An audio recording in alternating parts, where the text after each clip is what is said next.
Where's my goddamn lasagna, John? It's time for part 2. So, who's next? I'm next. You're next. You're I'm fucking next. All right, fine, fuckers.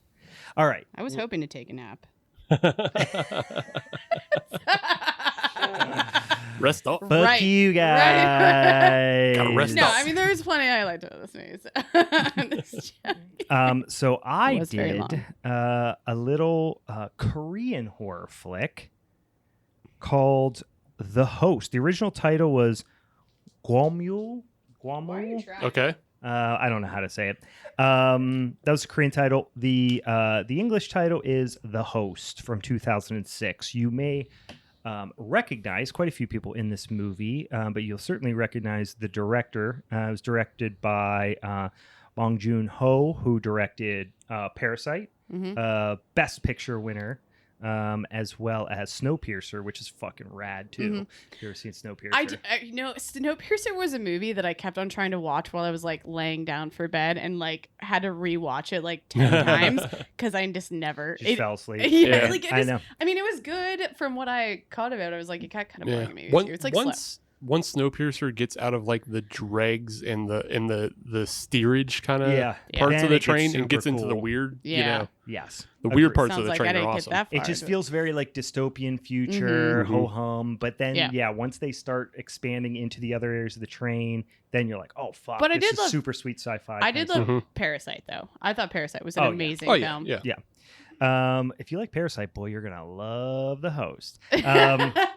So this is it's a creature feature, which all creature features in my mind, whether it be undersea or anywhere, it should always start with either toxic chemicals, radioactive slime, a radioactive meteor, or some sort of like scientific experiment gone Are wrong. you putting like subgenre like qualities to then come at us about No, I'm this? just saying this just does the thing a creature feature's supposed to do. That's all I'm pointing out.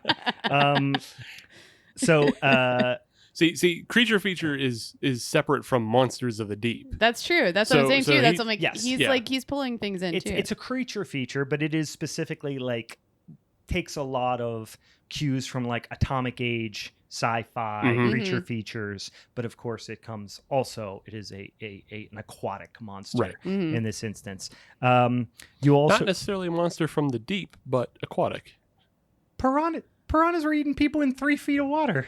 Yeah, but they're from the deep. Oh, we're gonna Ooh, talk wow. about how deep is deep. Well, it's literally I- in the beginning of this film. They say that the Han River is wide. They say it's Okay, all broad. right, no, we're not doing this. This is the stupidest argument I've ever seen in my This life. is this creature from the wild. This isn't. This episode's not this creature isn't- from the Stupidest wide. Yeah. argument. I'm This isn't dumb. creatures from the wide. Oh my god. Steve's arguing how deep the Han River is, and it's not deep enough to qualify. Yep. All right, listen. I'm just gonna steamroll through that comment. You also recognize Song Kang-ho, which also a long relationship with the director. He was also in Parasite. He was also in Snowpiercer. He's been in a ton of stuff.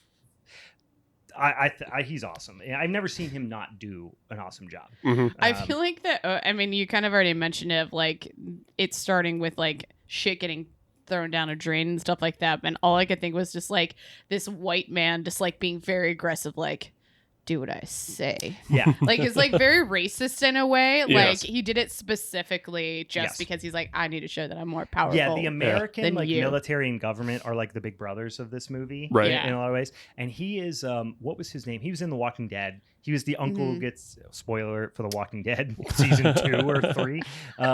He is the uncle who runs the farm and gets his head cut off. Yeah. Oh, yeah. I know, but I don't know. Yeah, it was probably the most up until when like Negan comes along. It's probably one of the most tragic deaths in the series. So you recognize him for that if you watch that show. But so the film follows the Park family primarily, who they own a working class family who owns this vendor cart along the Han River in South Korea. And the main protagonist, although it's like I said, it's very much follows the entire family. He's this kind of deadbeat dad, Gangdu, Gongdu. Gongdu. But sometimes they say it's spelled with a K in Yeah, some instances. And sometimes wasn't with a on G. mine. Well, when Maybe. they have these signs when they're later on saying like free him, okay. it's spelled with Okay, a K. okay. But in the subtitles, it's spelled with a G. I don't know. I don't know what the subtleties of the spelling in Korean is. Yeah, But it's interesting, and we can maybe, because I did a little research into the names of the characters. I don't know if you want to get into it now or sure, later. yeah, go for it. Okay, so like we're talking about like we have the Park family, and one of the things about Host is that there is a lot of comedy Yes. and like satire. This is a very satirical movie. Yep. And something just stuck out to me because the Gongdu's brother is Nam Il, Mm-hmm. and then he has a sister named Ju. Yes. Mhm. And it just stuck out to me that the Nam Il and Nam Ju both share the Nam kind of Yeah, yeah. name, but he's Gongdu. Yeah. I feel And I like was- I think they had a different mom for sure. So maybe it's related to that. That's what I thought, and that's why I started looking into it. Mm-hmm. And then the more I looked into it, it's actually more about, I think it's more about what the names translate to. Mm-hmm. So I think the director kind of, when he wrote it, he wrote their names in a satirical way because they're almost the opposites of what they are, or Okay. some of them are dead on. So like Gongdu actually translates to hard head. Okay. Okay. So he's like stubborn, hard headed. Gotcha. So it's almost like a character trait. Mm. Nam Il translates to superior male. Oh, okay. So like he's supposed to be like as we learn, his character is like the Yeah. only one that really went to college and Sure. succeeded. Mm. So he's supposed to be the superior male, but he's like a drunk fuck up. Yeah. Right. Namju translates to like blessed or exceptional male, Mm. which I think the play there is the fact that Nam is a male gendered name Okay. Oh, okay. commonly. So I think the play there is because she's into archery and is like an exceptional athlete, Sure. Mm. that puts her like it's probably considered more of a male role I see. Sure. to be an exceptional athlete. I see. Right. And then, but I mean, I think it's cool though that like she was still like showing signs of being a fuck up too. Like Right, she right, clearly like Yeah. brought back the bronze. Like that was very much so a thing, you Yeah. know? Yeah. And then the dad is He bong, and that I couldn't get a good translation on that one. It's spelled like high bong. Yeah, but it would like it translates something to do with River Phoenix. Oh, okay. Yeah, that makes if you sense. kinda Like think of his because fate. and his whole idea too is like so the dynamics, which we'll learn a little bit more as we go through, but is the idea that what's the main guy's name? My God, Gangdu. Gongdu. He's the oldest.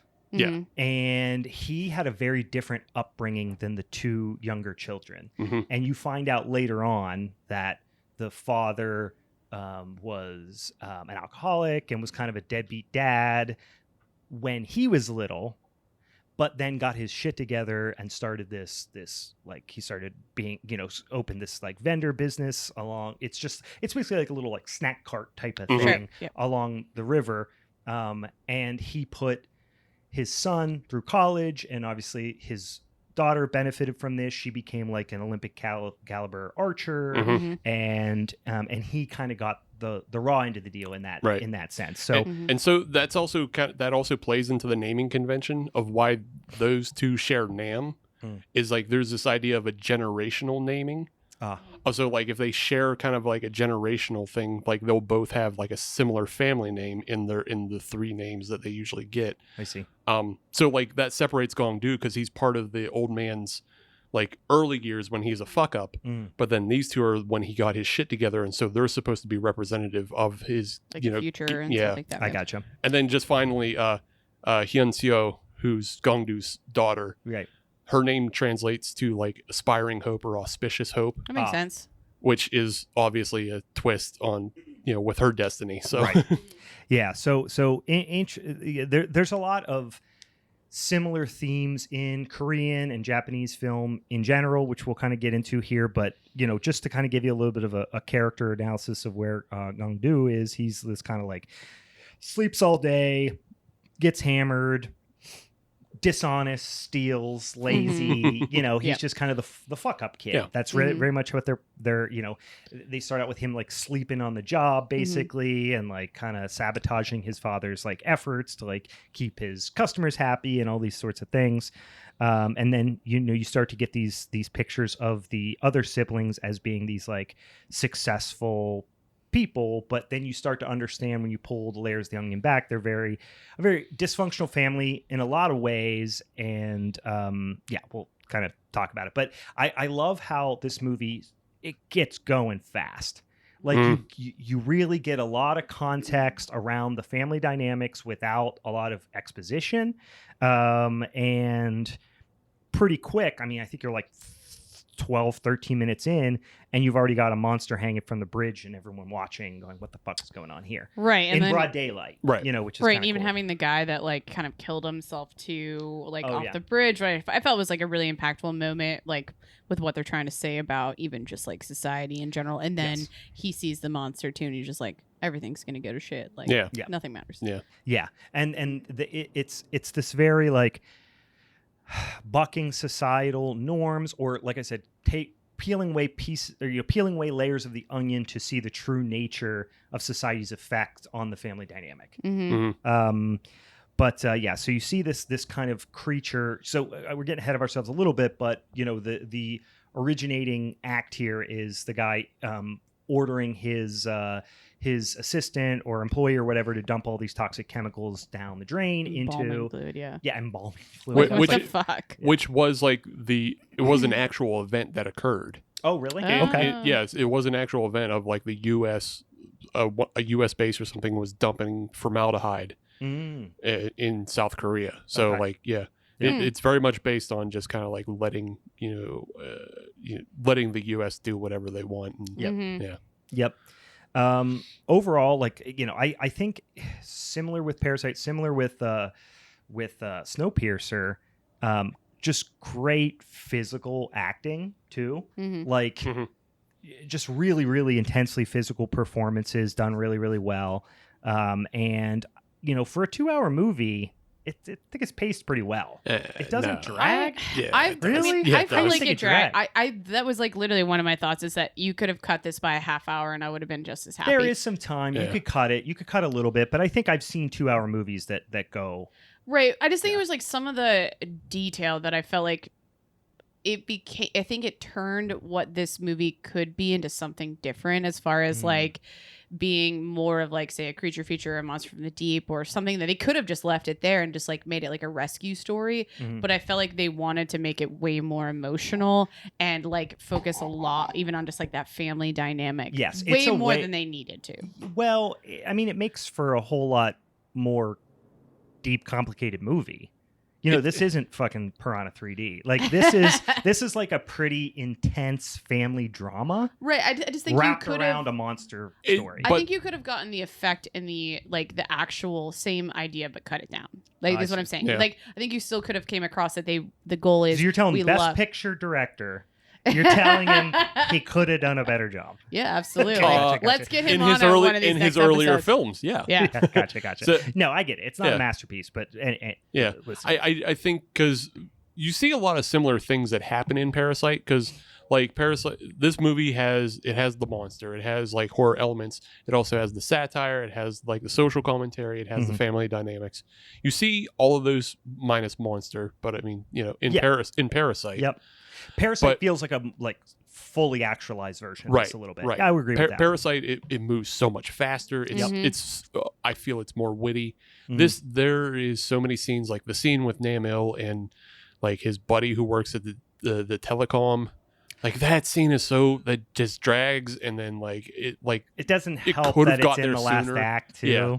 Could have got there does, sooner. It does. All right, we'll get there. We're getting ahead of ourselves, but yes, there's probably some spots that could be cut down a little bit. It is a 2-hour movie, but as far as horror is concerned, it could have been a little tighter. But I like the size of the monster. I really like. It's not like kaiju Right. size, but it's still like big enough to be destructive and scary and create a bunch of chaos. And I think definitely had a chance at the Olympics for sure. Yeah. For like gymnastics. yeah, I love that it also is like clumsy on land. Yeah. Like I really like that it's like sliding all over the place. It's not like it didn't this have to do that. killing machine on land. Yeah. No, it's falling over itself. Mhm. It's very susceptible on land because it's out of its natural environment. And I should describe the monster too. It's almost like a giant mutated fish that has grown legs, but doesn't fully know how to do you know it. what it use kind its of legs. even looked like a like different. If you would have taken characteristics of like a chameleon Mm, and yeah. a fish, Yeah.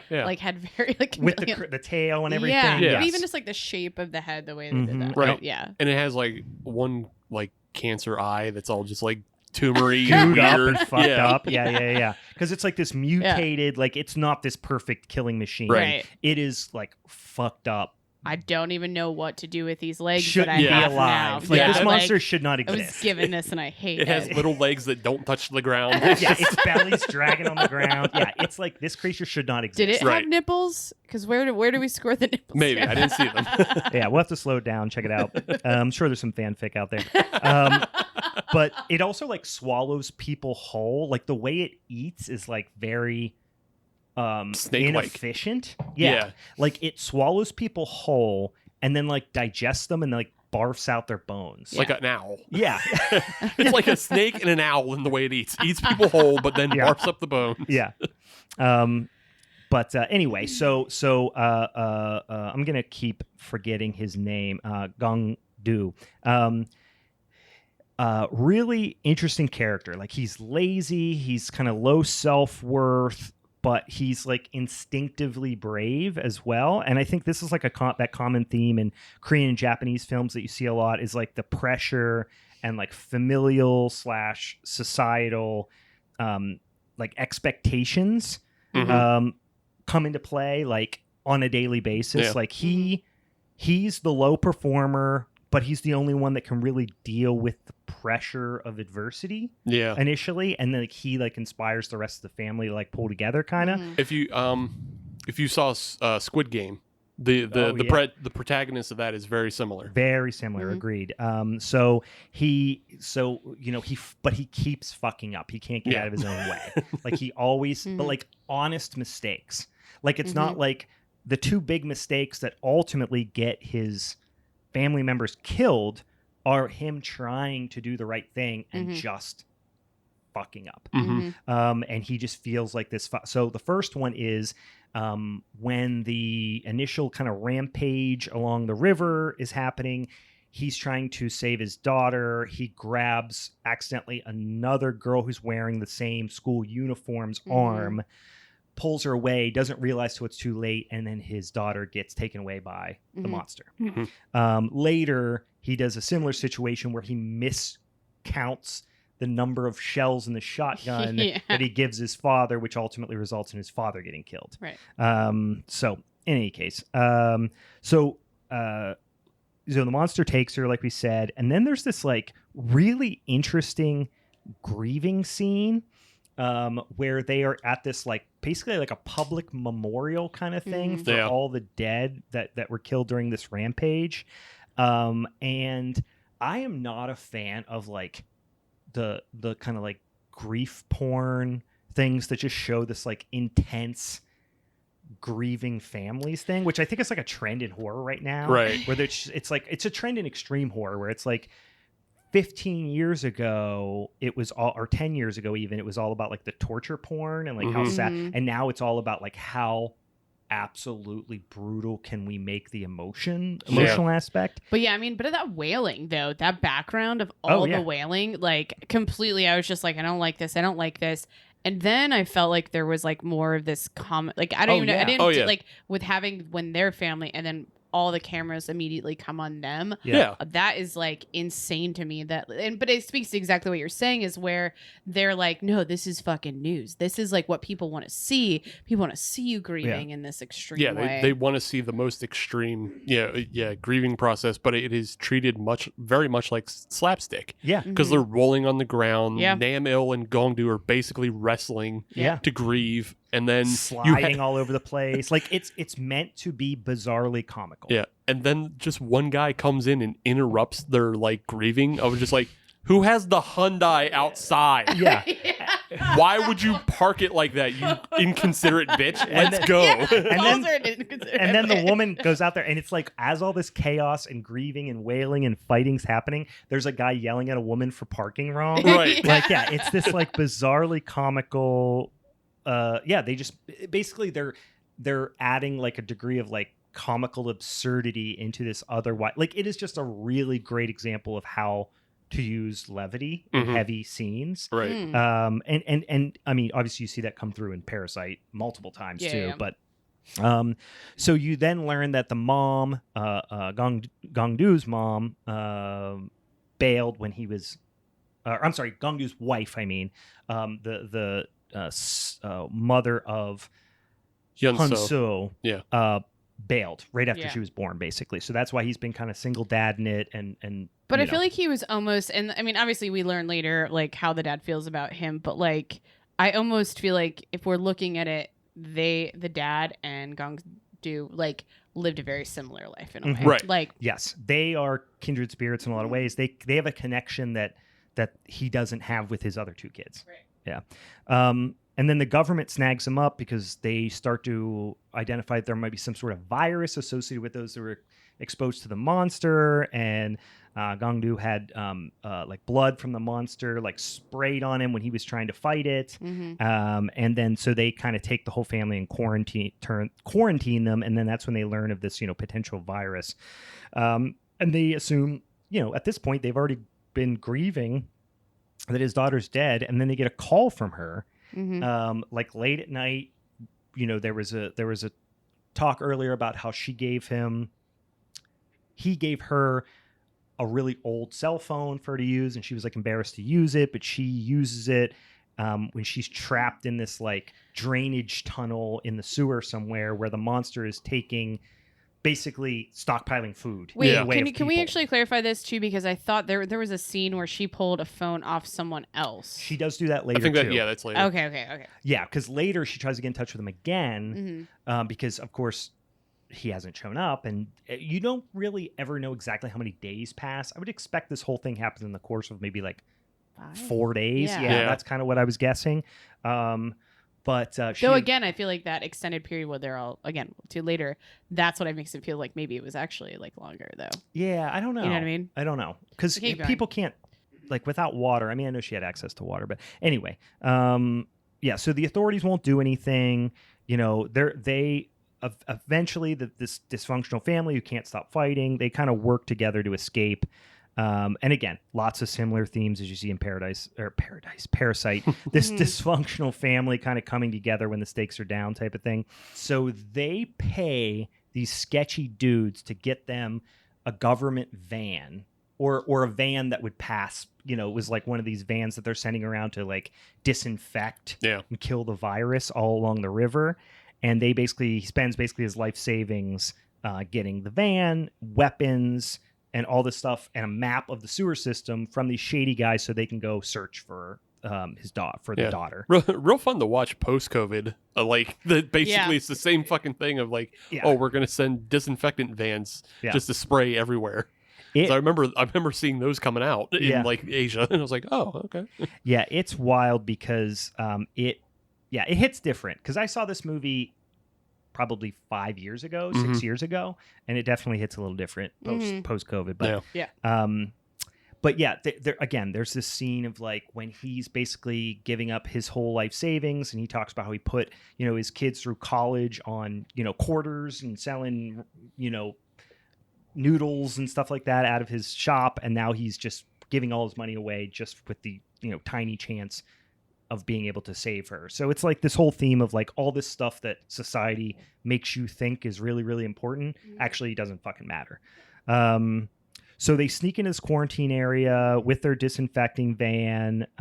There's some good like high tense experiences scenes where you see like these government officials. They have to like grease palms to get in here, and it's just like it's this whole thing, almost like a zombie movie trope of like humans are worse than the animal, worse than the creatures kind of thing. And they kind of start hunting through the sewers. So they go to their vendor stall to like rest in the evening and get like food and water and stuff when they're searching for her. And I thought it was a pretty cool scene where they like simultaneously like imagine the daughter is there. Yeah. With them. I was curious why they did that. Because I think it's one of those things where it's like we're all coming together for this like shared because at this desire. point like the family's never really been together that Right. It's always been about- often. He even said that But there is the something about grandfather her. even says something like Yeah. That's when he you brought us explains- together Yeah. But I feel like that was when he explained the relationship because I think Gongdu was like sleeping at one point during that. And then, but I feel like there's something about even, and I'm glad you mentioned the name, like what the daughters translated to, because I feel like all of them like have this like very strong affection for her that like she is the only thing that fucking matters, you Mhm. know? Because maybe even given all of their fucking bullshit and shitty like things that have happened to them, they're like, no, we still have this thing. And that's why all I of kind the of work, yeah, like that's why I maybe thought that happened, but like all the hardships that we went through, we have willingly and almost happily undertaken if it means that like we're putting all our eggs in one basket with this girl kind of thing. Right. but it's also the motivating factor. It's Yeah, that hope. yeah. Again, it's the hope. Yeah. Like So the monster. So then you get cut to these two brothers, younger brothers, which you have not met yet. One looks like teenager. One looks like he's maybe like 6 or something like that. And the monster's like pursuing them, and they're just like homeless and surviving out on the street. And they get attacked and brought back to the sewer where the daughter is, where Hyun-soo is, and the older brother's dead, and Hyun-soo starts taking care of the younger brother. Just like instinctually starts taking care of him. She's what, maybe 10 or 12? Right. 13, I think, because they said she was like born 13 years ago. Yeah, and this kid's like 6 or 7 maybe, Mhm. or something like that. And then, like I said, you get this kind of backstory about Gongdu and from his dad, and explaining that the younger siblings, didn't have it as hard as he did.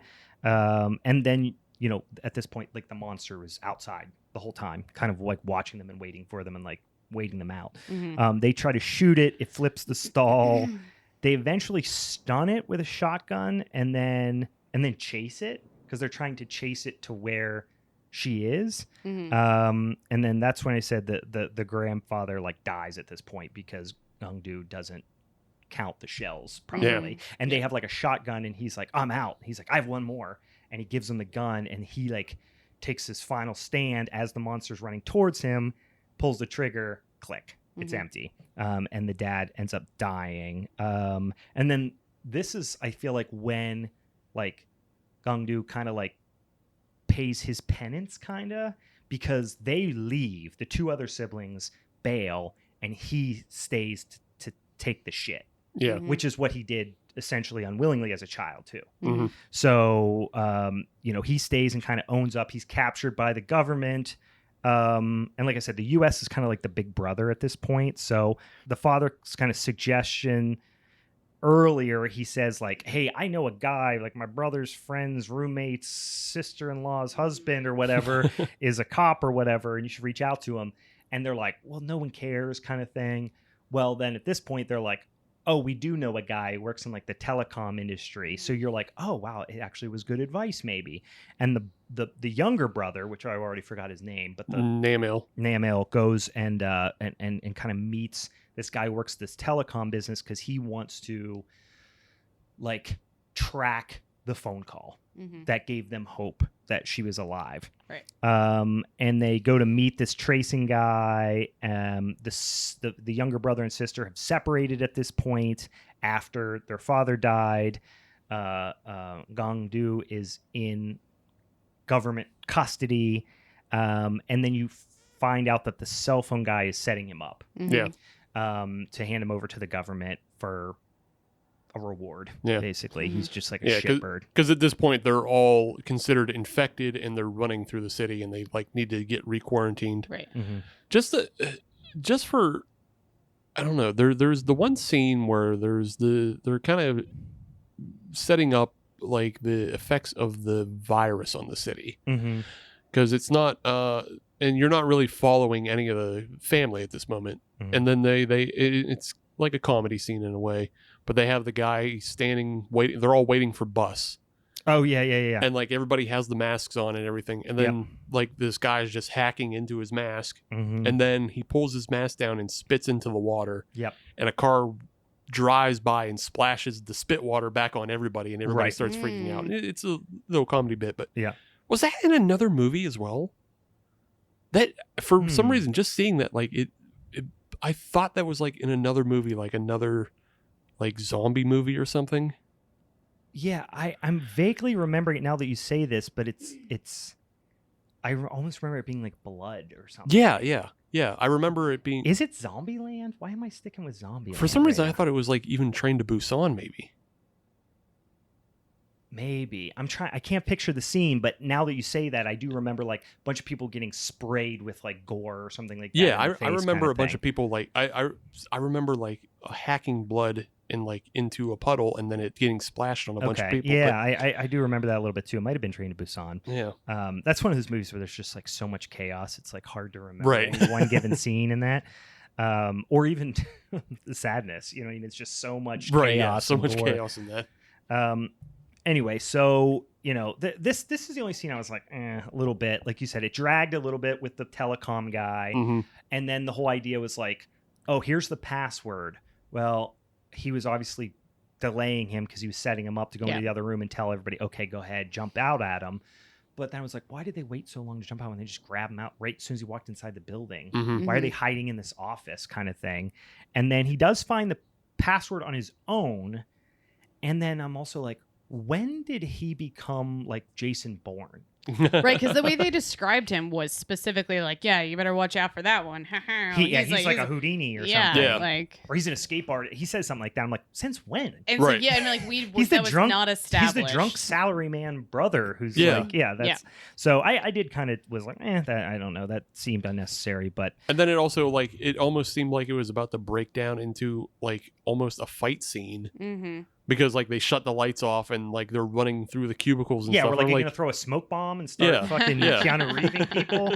But he does escape, and then it does come. It gets redeemed. That scene with what I thought was a really great scene and a super well shot like frame was after he escapes. It's just panic. He runs outside, doesn't know where the fuck to go. He hears sirens coming, and he basically jumps over the side of this bridge and just hangs on there, just out of panic. And then he of course can't hang and falls and like fucks up his leg, and there's the guy above looking around, and he's laying down in the grass below because it's maybe what, like a 15-foot fall, like enough to fucking break your leg, but not like you're not going to die from it. And then he, right before he looks over the edge, he like kind of rolls into the shadow. I thought that was a really that was a good scene. I do like shot. that. Yep.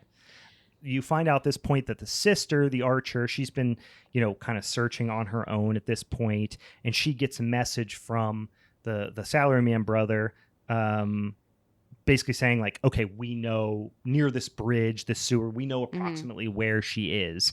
And then she runs there. She's got her bow. She gets promptly whacked into a hole by the monster. I kind of liked that. I thought at first it was the same place that the daughter was, but it wasn't. It was just like it's just another similar drainer. Yeah. See, and that was one of the things that just kind of like made it drag for me. Is like it didn't do anything. Yeah, like it didn't advance anything. It was a good hit, all it did was just take her out of the equation for a minute. Right, Yeah. but she could have been out of the equation from not having the information to go there. Right. Yeah, or they couldn't find her. Yeah, or I agree. That was a tiny bit clunky, but. Yeah.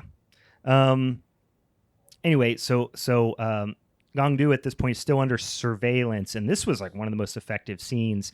Weirdly, character actor Paul Lazar shows up, who has been in a lot of stuff. He was in Parasite, I think. He's in a bunch of stuff. He's definitely in Snowpiercer. I don't know if he's in Parasite. Yes, he's in Snowpiercer. That's you know him to see him. He's got these like. He's been on every Law and Order. Yes, he's got cross eyes. Like he's got he's just a very distinctive looking guy. and he is the like American doctor, and he Mhm. comes in and does this thing where you think he's going to be sympathetic to Gangdu because he's like, my daughter's still alive, and he's like, why haven't you told anybody? Why haven't you called the police? And he's like, because, and he's so frustrated, he's crying, and he's like, because no one will fucking listen to me, kind of thing. And then Mhm. you think that and then you realize, no, he's actually like evil as fuck. Right. Yeah. Yeah. Is he evil or incompetent? I 'Cause think it- 'cause- evil so much. Well, maybe a little bit of both. Yeah. I think Yeah. more evil because it was an active choice to say that like maybe this is actually not a virus. Ha ha ha. Like I feel like it's kind of this sidebar thing. You know, Yeah. that was an active choice, but to like make sure the narrative was that this is a virus to control everyone. Again, weird though. We're just watching it after COVID. Mhm. I am not a conspiracy theorist on this. QAnon Meg coming at. QAnon maggots with a whole other character. Yeah, Fuck no, off. I guess you're Yeah. right. It is evil though, because Yeah. he does blatantly just say there is no virus, but then they just take the steps of like, but maybe we can prove it with his brain.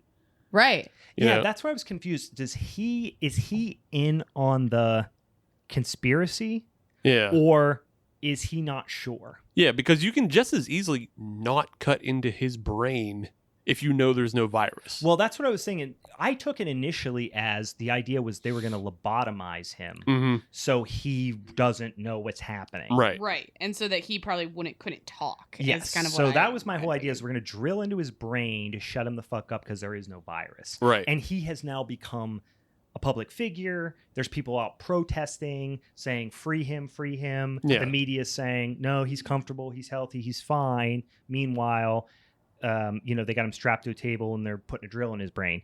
So, yeah, that is just like, that is a heartbreaking scene Mhm. but also comically absurd at the same time. Yeah. Like he is strapped down, his head is in this like brace, and they have this like drill mechanism. They're literally going to drill into his skull, and he's crying and he's so just feels so helpless, and he's begging. He's going between like begging to cursing them. He's Yeah. like, you shitheads, fuck you, please let me go, fuck you, you shitheads. Like he just I mean, yeah, crazy performance. But hey, guys, live, laugh, lobotomy. Like, let's just go. Sorry. That was good. But yeah, it's another one of those heartbreaking scenes that they managed to make like comically absurd, and great directing, great performance, like meshing together in that moment. So Hyun-soo and a brother, meaning the younger brother, the 6-year-old kid who we do know his name at this point, but I forget.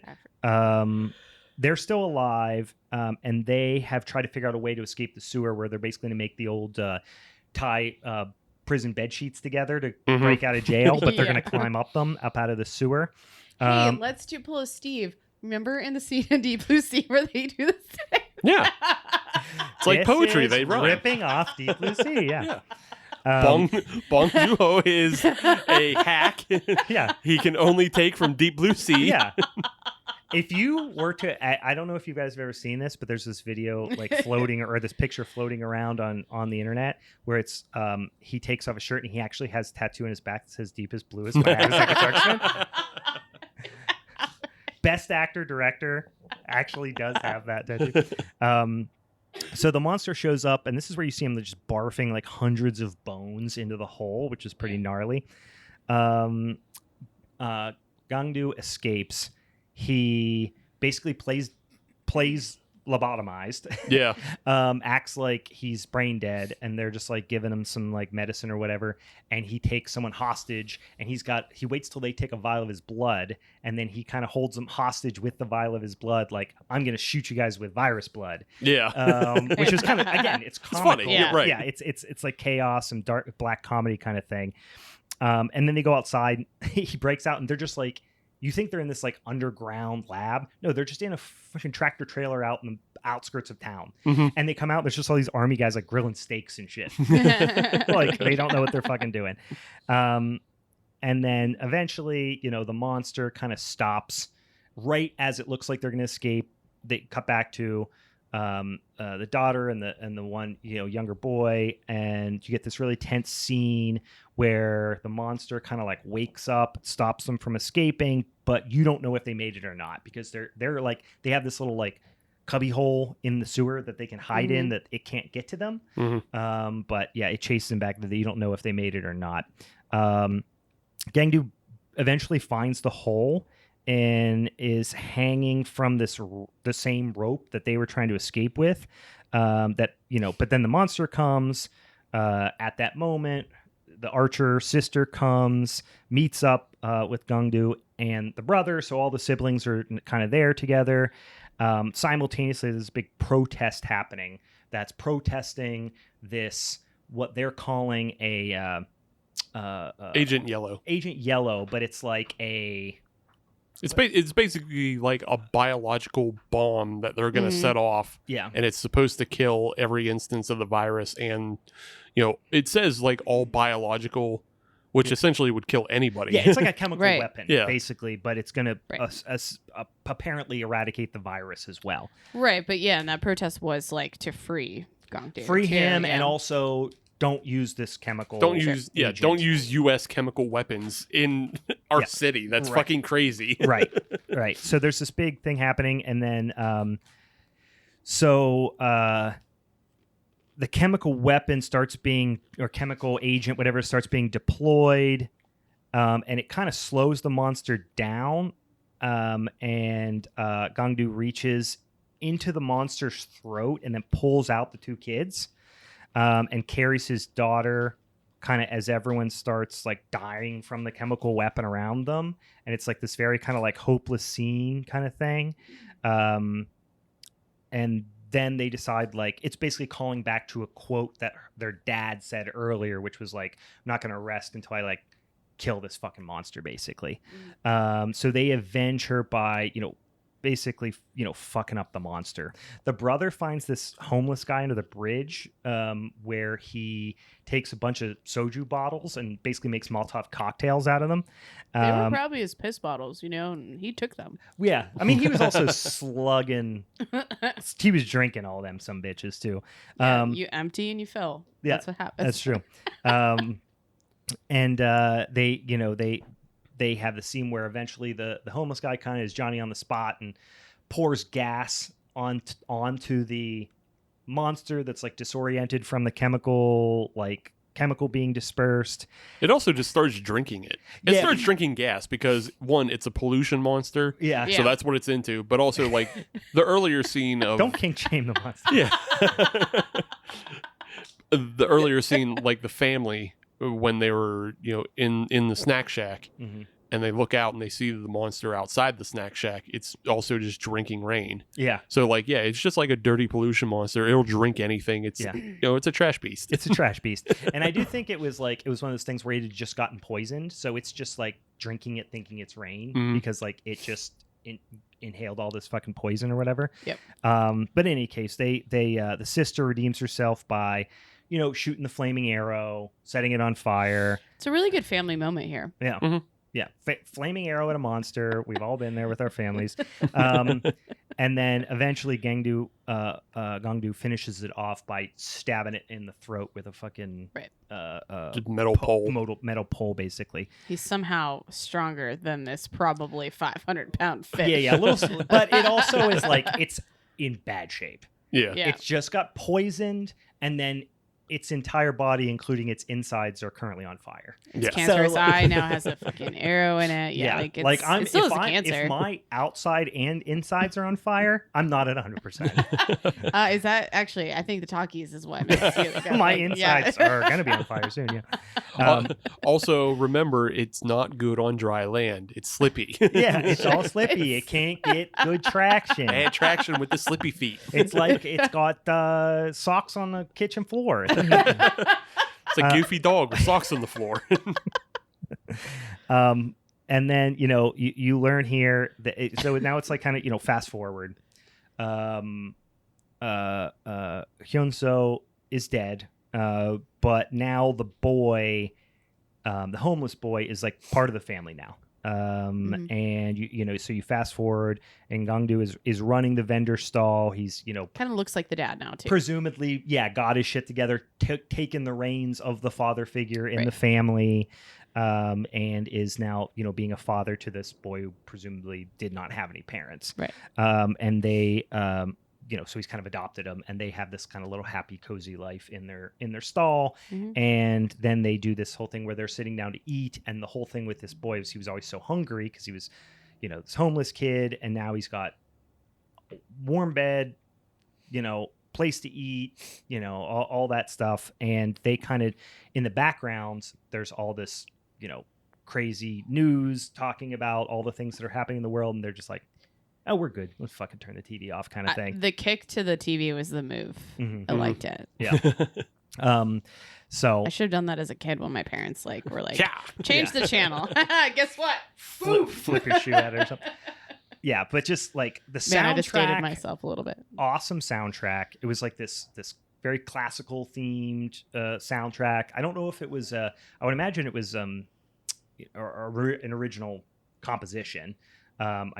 I neglected to look that up, but I'm pretty sure it's Way to go. Yeah, I know. I'm doing real good. And then sound design was good. CGI wasn't always great. It looked better when the creature was in the water or in the dark compared to when it was in the light. But I still thought the motions of it were pretty good. And the characters' interactions with the monster I thought were pretty believable. Performances across the board. I'm trying to think who did a bad performance. I can't think of anyone who stuck out as any bad performances.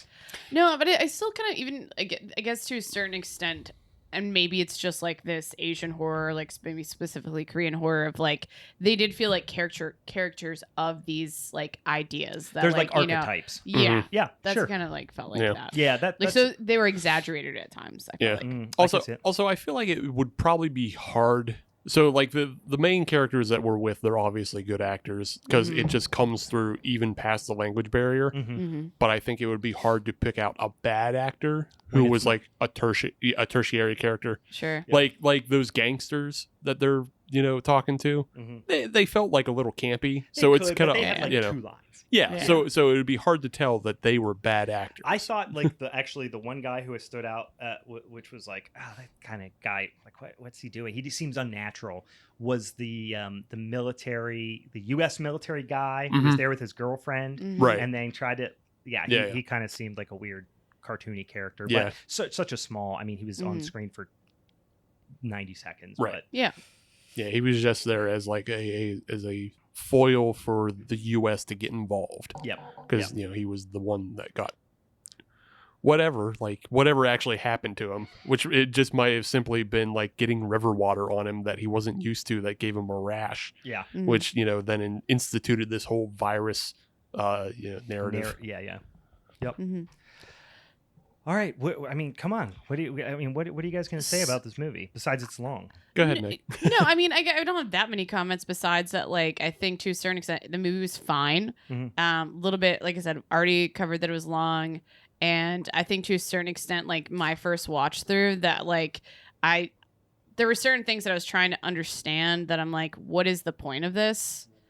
And so I just got at a certain point did get a little bit bored. But like what? Like when I started feeling like it was changing from being like this monster type movie to like it is now, okay, it's just all about this daughter and like this like family bind. Like it felt less like a horror movie at a certain point and more like this just familial, like let's try to save the day type thing. I think that's also like not all, but a whole lot of Asian horror. Sure. Is just typically has more familial and societal.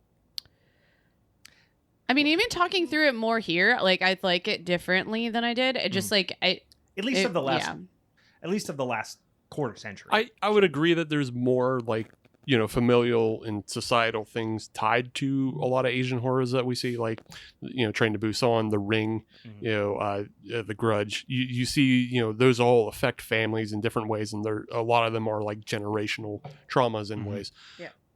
My problem with The Host is that I think he goes too big, he tries to incorporate way too much. Like he might like maybe one too many characters, because you're following Nam Il and you're following Nam Ju, and yeah, like the they brother don't. and sister probably could have just been one character. Yeah, it could have been just one character. Like it's just too much. You go to too many different locations, But at least and it doesn't. A lot of the time, it doesn't result in anything.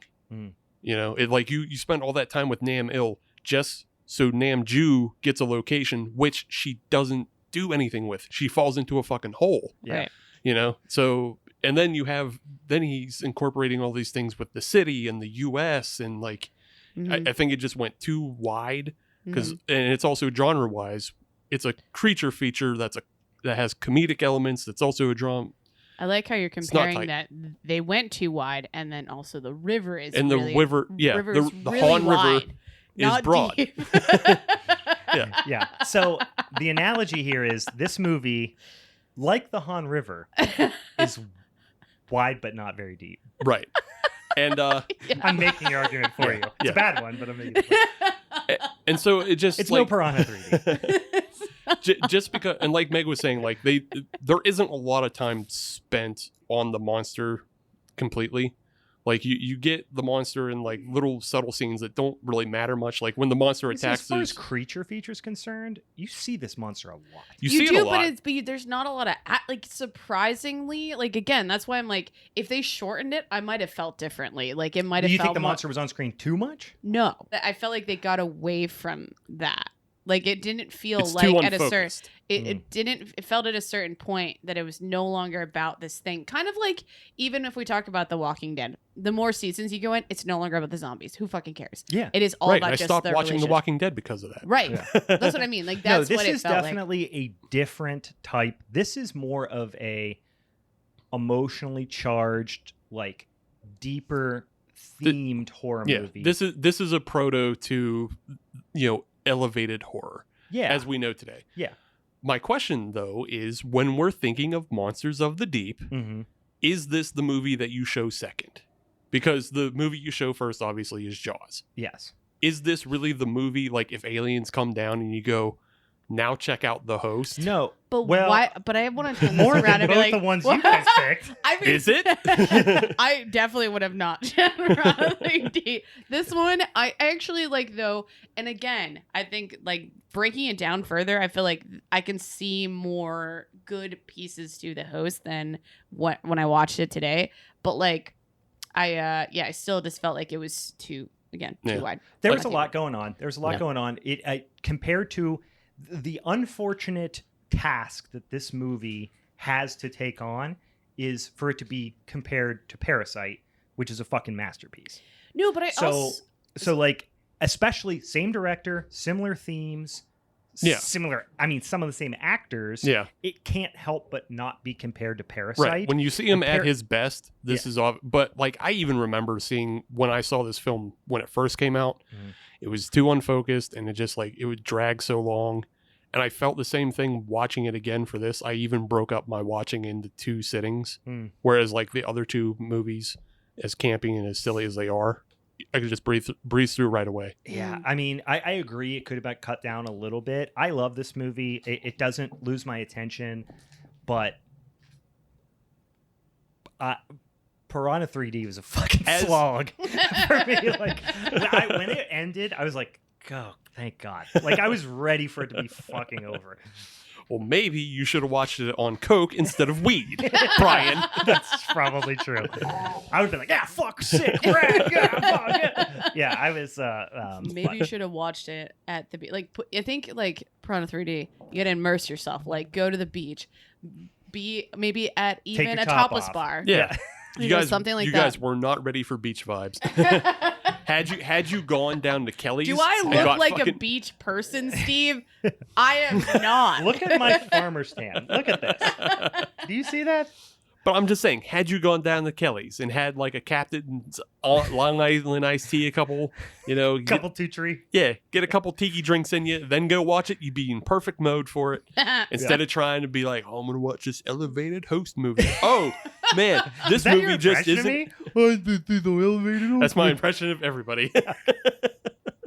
I'm glad the way I watched it was I watched The Host and then I watched my movie, and that was a good palate cleanser. Yeah. Speaking of your movie, you guys have anything else to add at this point about The Host? No. All right. Nope, too long and isn't the best representation of a creature from the deep film. I'd go. I'm okay with that because it's not the best, but it's better than both of yours. All right. There's Go ahead. Jaws, Godzilla, and then something else. Oh, guys, saving the best for last. I'm here to fuck up your day. Again, you guys know me. I just like to make people miserable. You like to weaponize media. All right. So my movie was Deep Blue Sea that came out in 1999 and directed by Rennie Harlan. I looked up his other stuff. He did like one of the Nightmare. He did the bad Die Hard. Yeah. I haven't seen that Nightmare on Elm Street either that he did, but I didn't know. Probably it's also four. the bad one. It was 4. Do you say he did the bad one? 4 is a bad one, yeah. File 4 is not the worst. It's not the Dream Warriors, and it's not the first one. It's so. not Dream Warriors. Dream Warriors is a masterpiece. It's Dream Master. Yeah, Dream Master. It's not among the best, but it's not as bad as the new remake ones. Those Yeah, fucking Rennie good. Harlan Yeah, he has did- basically done the bad thing of everything. Yeah, Yeah, he definitely he's had a doesn't- tumultuous career. It seems like even just all over the place too, because I don't know what this Long Kiss Goodnight is, but it sounds like some sort of rom-com that I don't Isn't ever that want to the watch. Gina Davis spy film? I think so. I think that's actually one of his good ones. and that's okay. and that was a book, I think, too, Yeah, wasn't it? Yeah, it's Word. based on a book. Yeah, so the basic premise for what we're working with Deep Blue Sea is that we have this like remote facility where we have 2 different doctors, Susan and Jim, who are working on research to help like alleviate degenerative like disease like dementia and stuff by basically abstracting proteins from these sharks. They're specifically their brains. Shark brain. Specifically their brains. Shark brain. Shark brain. Goddamn shark brain. Because apparently sharks never suffer from this. They never like age. And like the interesting thing that makes this film really stupid is that I believe lobsters have the exact same property. But lobsters. But they can't expand their brains. Actually, I was going to say lobsters aren't going to make for a good movie, but would they? Giant, TM. super intelligent lobsters? Super intelligent lobsters? Fuck yeah. Plus, What would- I mean, we're already in the kitchen with LL I mean, they Cool could J. already like That's they where could already swim revolt. backwards and Also, shit like that. that's a pilot right there Yeah. in the kitchen with LL Cool J. It's a Food Network show. Come to Netflix. in Would- the kitchen for with sure I watch Ladies that. Love Cool James. I would absolutely watch that. Sorry, I'm a sucker for that shit. Okay, jumping in. Basically, we have Susan getting introduced to Samuel L. Jackson from, what is it, Crimea Pharmaceuticals. Wait, Chimera. Chimera. Crimea is a part of Stop. Ukraine, I believe. Stop. but here, Whatever. let's not jump past the absolutely asinine opening scene that Right. makes Okay, fucking sense. With Shark Batman? I do like I that was you're gonna- trying to just pretend that didn't happen. Because that scene meant nothing, shouldn't have even been in the movie. But it did mean something. But I was going to talk about it when we at least introduced him. But, okay, let's talk about it, Brian. Yeah, please do. We have this shitty scene with these shitty people Yeah. who get attacked by a shark. They're on a boat, They're on a boat. in a swimming pool, in a studio. Like, Yeah. it couldn't look less like the ocean or outside. Yeah. They're clearly indoors Yep. on a like luxury boat. Yeah, they didn't even really need to do a lot of lighting. They're just like, just close the doors. Mhm. Yeah. Turn off the lights. Yeah, Yeah. don't And we open got that it. door. Was shooting in here.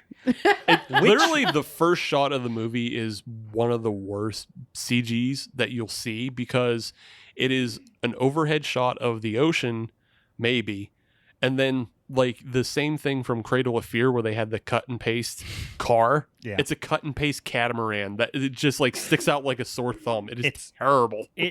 I don't dislike this movie, but this first scene is horrible. Yeah. And should no, have been cut. I mean, the goal of it was just to introduce the gorgeous Thomas Jane as Carter. Like, that was it. Yeah. Like, he's a- what is he's he a doing? badass. Like, that's it. Yeah. So basically, one of the sharks from this remote facility got out, Yes. and he was tasked because he is the shark wrangler, hmm which I like. Yeah. It's cool. It's very manly. He's like he's Shark Batman. He, He shows up in the night with No, grapple he's guns. Shark Man. Why did you just call him Shark Man? But yeah, Shows up in the night, saves people from sharks, grappling hook grappling hooks to tie up the sharks. probably has a utility belt. I will say, If he was really Shark Batman, Yeah. he would have used Adam West's patented shark repellent spray. Yeah. I will say it is, even though the movie's dumb, this is a nice twist on what the usual start of these kind of films Yes, are. because you thought just yum yum yum yum. They're gonna eat them. You Right. thought these ladies were about to get attacked and those boyfriends were about to get chummed up as well. Mhm. I mean, we still but made he them saves all them. look like chums, though. Like, Yeah. literally, They are are insufferable people. Now, Yeah, when the they blood, definitely when, don't own when a the wine Leatherman. bottle fell in the water, did the shark think the wine was blood? Is that what we're meant to think? No, but so like this is a common theme throughout all of our things. Like maybe that's just really what set it all off, but it's not. So anyhow, okay, since you guys wanted to hear about Thomas Jane this early, which is fine, I get it. He basically captures the shark, brings it back to the facility, and then We we'll are Janiacs. Janiacs. that's actually a shirt. Dance with Thomas Jane. I don't know why I said that. It's because you're a Janiac. I'm a Janiac. 1,000 Janiacs. 10,000 Janiacs. It's my new band. They're from my hometown. Do you know that? Really? Yeah. Oh, sweet. Played it all the time. Stupid. So where I was going, Mm-hmm. try to keep this plot moving Sure. and not have an hour and a half I description. have a lot of things to say about this movie. Buckle in. Okay, Susan is pitching to Samuel L. Jackson. Samuel L. Jackson. I was gonna have you like say Chimera Pharmaceuticals. Oh yeah, that's it. That's fine. No teamwork, dreamwork here. It's fine. And she basically like, let me prove to you in 2 days that I can make this happen. So she basically convinces, she's trying to get money to make this research more widespread. All right, now we're about at the facility, and it's like the end of the week, which is again the only thing odd about it is like, why would they be showing up at the end of the week? But it doesn't really matter. Well, yeah, because they were like, they're going to do the research over the weekend when the normal crew is gone or something. Yeah, shady shit's going on. Yeah, we know I this. do like it. It's very Jurassic Park feel. Yeah. Mhm. Yeah. Like they bit a lot off of Jurassic Park. Yeah, here. for sure. I did almost forget how in the 90s they used to try to like constantly make supermodels look nerdy. Yeah. Yeah, You know what I mean? yeah, They no, would just like put literally. their hair in a bun and put glasses on them and Right. like, she's a nerd now. Yeah, no, exactly what they did. There are definitely some tropes to that. Here goes Brian again, judging women on their looks. saying I saying feel the like wild. that's a for me comment. I'm I judging- watch it. I'm I know judging how this works. Directors for why does every woman in 90s movies need to be a supermodel? The and Wild weigh Wild 100 Girls can't be society free sucks, divers. Brian. Wild girls can't be free divers. But wait, but it was the one who like was the pole dancer, and she made the comment in your movie about like going Yeah. across the string. But And she I can guess also it be a didn't free diver. actually help her. That No, it actually didn't. did not help her survive. No. Supermodels can't be scientists / scientists. mean, maybe Supermodel they are. They're / definitely- scientists. It's a job. Could be. Can I proceed? Yeah. Yeah, maybe. I have a lot of notes. I'm going to interrupt a lot. Okay. Yeah. I I have a lot of notes All as right, well. that's fine. And I Keep hope coming. they Keep differ. My coming. next one is the real monster of the deep is Alzheimer's. Ah. That was so bad. The depth of your mind.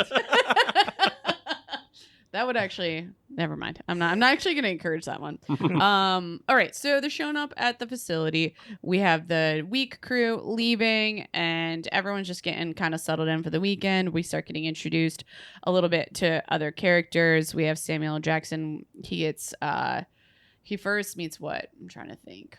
Whatever. He it's meets fine. Thomas Jane. Mm-hmm. He meets Thomas Jane. kind of, Thomas Jane is kind of like they play that like, hey, yeah, you're a suit and I'm the hand, I'm like the muscles here. So Well, and they also kind of do this thing where he's like, he's got a criminal past. right. Mhm. So, because he was like a smuggler or something. Mm. Right. So And this that- is like the only type of job that he could actually get, which is Yes. So I- Samuel L. Jackson, everyone is kind of playing this thing of like, you know, we control you because we could just play that. Oh, you're an ex-con. right. or Yeah. Right. Not whatever. only he does that, but like also Susan does that too. Yep. Pretty hardcore. So we're getting into the weekend.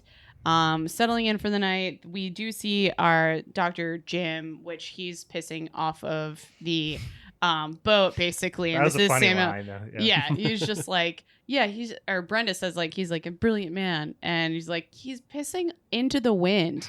How brilliant can he be? And they're like, wait and see. There's a lot. This script is very written.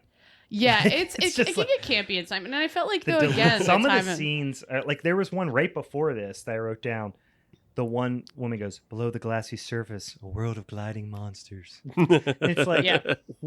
What? Why does everything have to be so lyrical? Just I talk feel like they- regular people. Yeah, no, totally. And I think it was just they were trying to paint a certain picture besides a very straightforward, like black and white, like this is just a facility where we're doing testing. I am very curious at the writing process for this script because there appears to be 3 writers on it, and it seems like that like 2 of the writers were like a husband and wife team, I Mhm. believe, or maybe brother sister, I think it's husband and wife. Yeah. If I recall. and then just another guy. And I'm just wondering if like the guy like by himself threw down like the bare bones. And then, like, somebody came in with the dialogue. Like, the I- husband-wife team came in with the dialogue. Yeah, like they were the script doctors kind Yeah. of thing that came to try to figure it out, and they Well, you can also didn't. tell Yeah. on this, like, even us in that, then there had to have been either, like, other people who were, like, coming in, oh, we need some sort of quirky, funny thing to say here. yes, like, they definitely like had every like they had LL to punch Cool it up J's with lines jokes. were the entire time. And Michael Rappaport, like Yeah. as Tom Scoggins. I kind of loved his character. I like I- him. He is personally funny, Yeah. but he's playing this very 90s archetype of like every He's like movie had to be like it was like everyone had to be like a Dennis Miller in Mhm. in the 90s. You know what I mean? But Michael Rappaport is genuinely very funny, Mhm. but he had to deliver some absolute horseshit lines. Yeah. And pretty much everyone in this movie, this cast for the most part is amazing, hmm but they have to deliver just some of the most horribly written dialogue. Yeah, it's like cringy at times, for Yeah. sure. Yeah. Yeah. Did anybody notice that this film is Christian propaganda? Oh yes, What? big time Wait, Christian propaganda. I'm No, no. I'm glad that you noticed. Yes. that. Yeah. wait, but I'm coming from a complete naive space in I that. even So went how as did you far catch as that? to Like, say what are you at saying? one point I was like, I don't remember this movie being this Jesus-y. Me either. Yeah. I didn't either. How can you break down? Break down. So where, LL like, Cool J is There's like, a oh, he's lot. the preacher. He's Yeah. the preacher. Yeah. And they go as far as to like summon, like they're playing God, Yeah. and God. Okay, I hear you. Okay, yeah, and okay. God, and then God smiteth them for doing stuff that God is like called Okay. dibs on. Yeah. Yeah. Like literally you could go through like there are representatives of the 7 deadly sins. So like the doctor you're talking about now, Dr. Jim, he's obviously pride because he's pissing in the wind. That's where you're introduced to him. Mhm. One of his lines of dialogue is they're talking about the creation of God and he's like, this isn't God, this is ours. Yeah, right. And I honestly think like the smoking thing was kind of part. You Yeah. know what I mean? Was like I don't like I'm immortal or something like that Yeah. kind of thing. You know? Samuel L. Jackson would be greed. Rappaport would be lust. Mm. And then the 2 women are committing the sin of being women. So Which is a big Bible thing. that's a big no-no. Yeah, can't be a woman in the Bible. And they are all summarily punished for all of that. Mm. Yeah. Yeah, because I mean, for me, like when I saw it, I just was like, "Oh, this is an awkward moment." Like when they were like praying at the end. Well, but they I even didn't do catch- like a Yeah. prayer that Yeah. saves them basically, or gives them the power to Yeah. like defeat the fucking. And somehow, Devil even shark. like Yeah. again, jumping too far ahead. By the way, Susan dies. Like a Right. little bit of like sacrifice She- type thing. She's Yeah, Yeah. She okay. It was Okay, her. I- It was I'm- her I'm catching redemption on. I get it. in a I way, fucking but also get she it. was a yeah. woman. She gave so- her soul to Jesus Christ, and she was saved. Yeah, like she By the like shark. like her redemption really didn't do anything because she still died, and it took LL Cool J. No, save I them didn't all. even think of it as like a redemption. I think it was a redemption in just like she's like paying for like what she did because she did this. She had to sacrifice herself to like save everyone else. Right, I because think. again, she's also like committing pride and greed because she was Mhm. more concerned about getting the research out, right. and then she had to be forced into prayer. Whereas there's the scene where Thomas Jane is saved by LL Cool J, and he immediately accepts Christ and grabs onto the Mhm. crucifix Mhm. unprompted. and Yeah. that's why he's saved. There's even an instance where he That's so stabs weird. the devil, aka the shark, with a crucifix Right. multiple times. Right. Mhm. Right. And then even taking it a step farther, there was the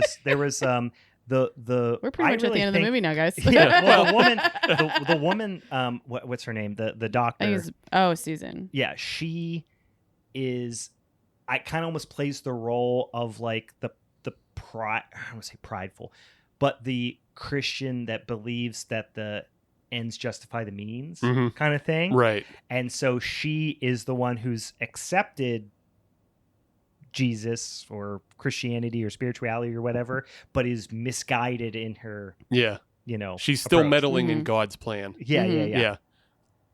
Yep. Yeah, Can't you do picked that. a Christian propaganda film. Yeah, Sorry. you really did. It's so weird. We didn't remember it this way, but then just watching all the Yeah, things I'm really of like, upset right now. and then, guys. like, you also have a scene where like Should you just stop right now?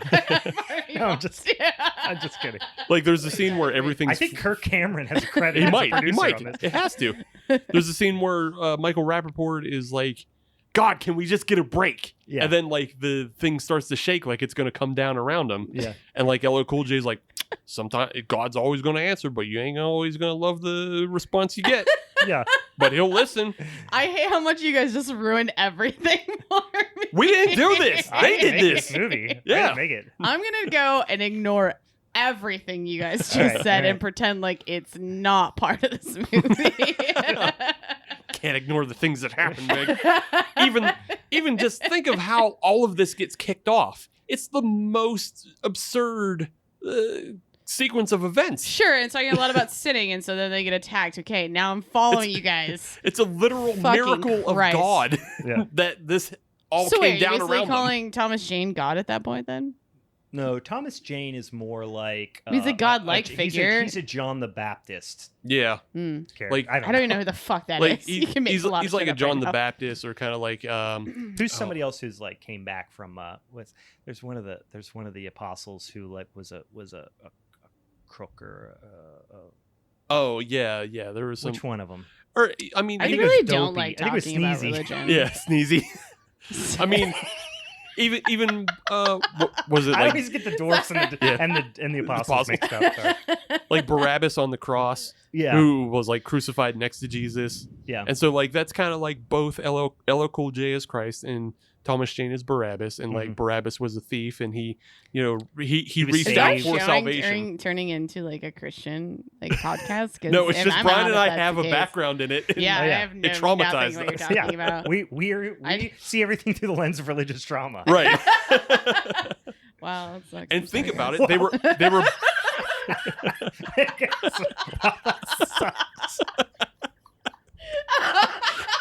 we Sucks see to everything suck. through the lens of religious trauma. Wow, that sucks. I mean, even For sheer sympathy. even think about it. Both of them were pierced through the legs.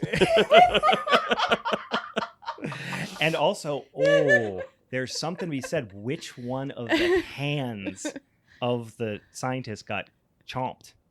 Oh yeah.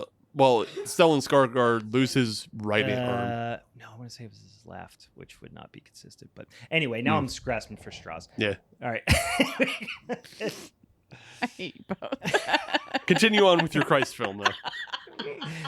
When does Mel What is Gibson come in? scarier than religion? Let's be Yeah. real, okay? That's true. That's not Yeah, wrong. God is the villain of this film, so please.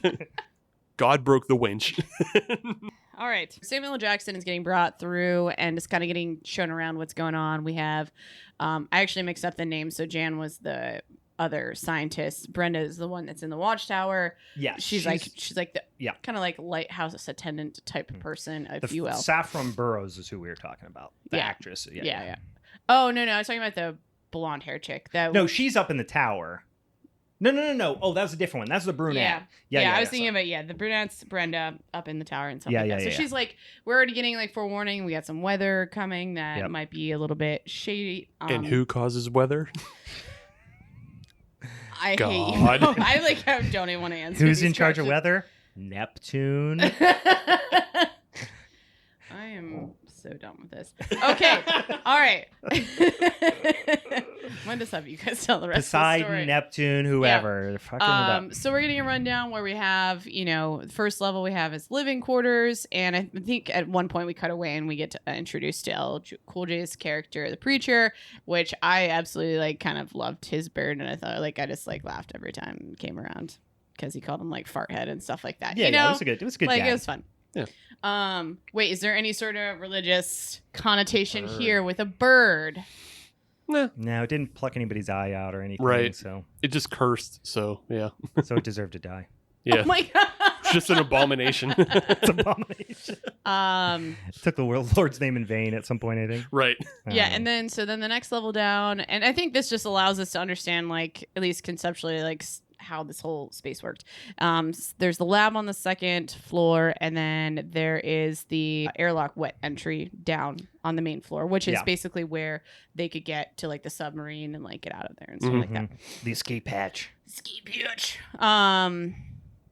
So I'm just gonna kind of breeze through this and jump through. Is now we're getting introduced to Samuel L. Jackson's character is getting shown the actual test. Carter goes and grabs one of the test subjects, which is they were referring to them as either Generation 1 or Generation 2 to kind of gauge where their brain activity was or how useful they would be. So he gets that. And I think that was... you're talking about the sharks. The shark, yeah. Yeah. So, and this is where they first start noticing that the sharks have basically evolved in a way. They've grown, and no one besides Jim and Susan understand why. And so they're showing signs of synchronizing their behaviors by coming on either side of him. They recognize the gun that Carter had. They also were able to swim backwards, and they somehow figured out how where cameras were and how to kill them. Yeah. And so Carter catches one of the sharks by basically taking off his entire suit. Everyone's freaking out, and basically uses it as bait, and then captures it and brings it into the facility where they can extract a portion of the brain to the proteins out of the brain to test on the dementia tissue to see if it would regenerate. So yeah, they got some brain yeah, tissue this or is something. Although I'm I'm gonna be test. honest with you, I don't know a lot about brain science, but I'm pretty sure you have to do that in some sort of sterile environment. You don't just hey, go get the peanut butter jar with the brain in it, and you just scoop a little thing, throw it on the plate. Yeah, it definitely was on the open. I think feel this was just a lazy test though, because all they wanted to do was just prove that electrics happened. Yeah. And then that's all they did. They're like, hey, we got 6.5 seconds of electricity happening in the brain. Yeah, I guess they were that just makes trying the to... win for give us. money. Yeah, basically they're just trying to get money and prove that. So and then this is also once it starts working and Jim lights up a cigarette, and then they think that the shark is tranked and she's sleeping. I think it's the she at that point, and wakes up, cuts off Jim's arm. All hell breaks. Bites it off. He doesn't pull out a machete and cut his arm off. It does not grab a knife. It cuts it with its teeth, guys. It does.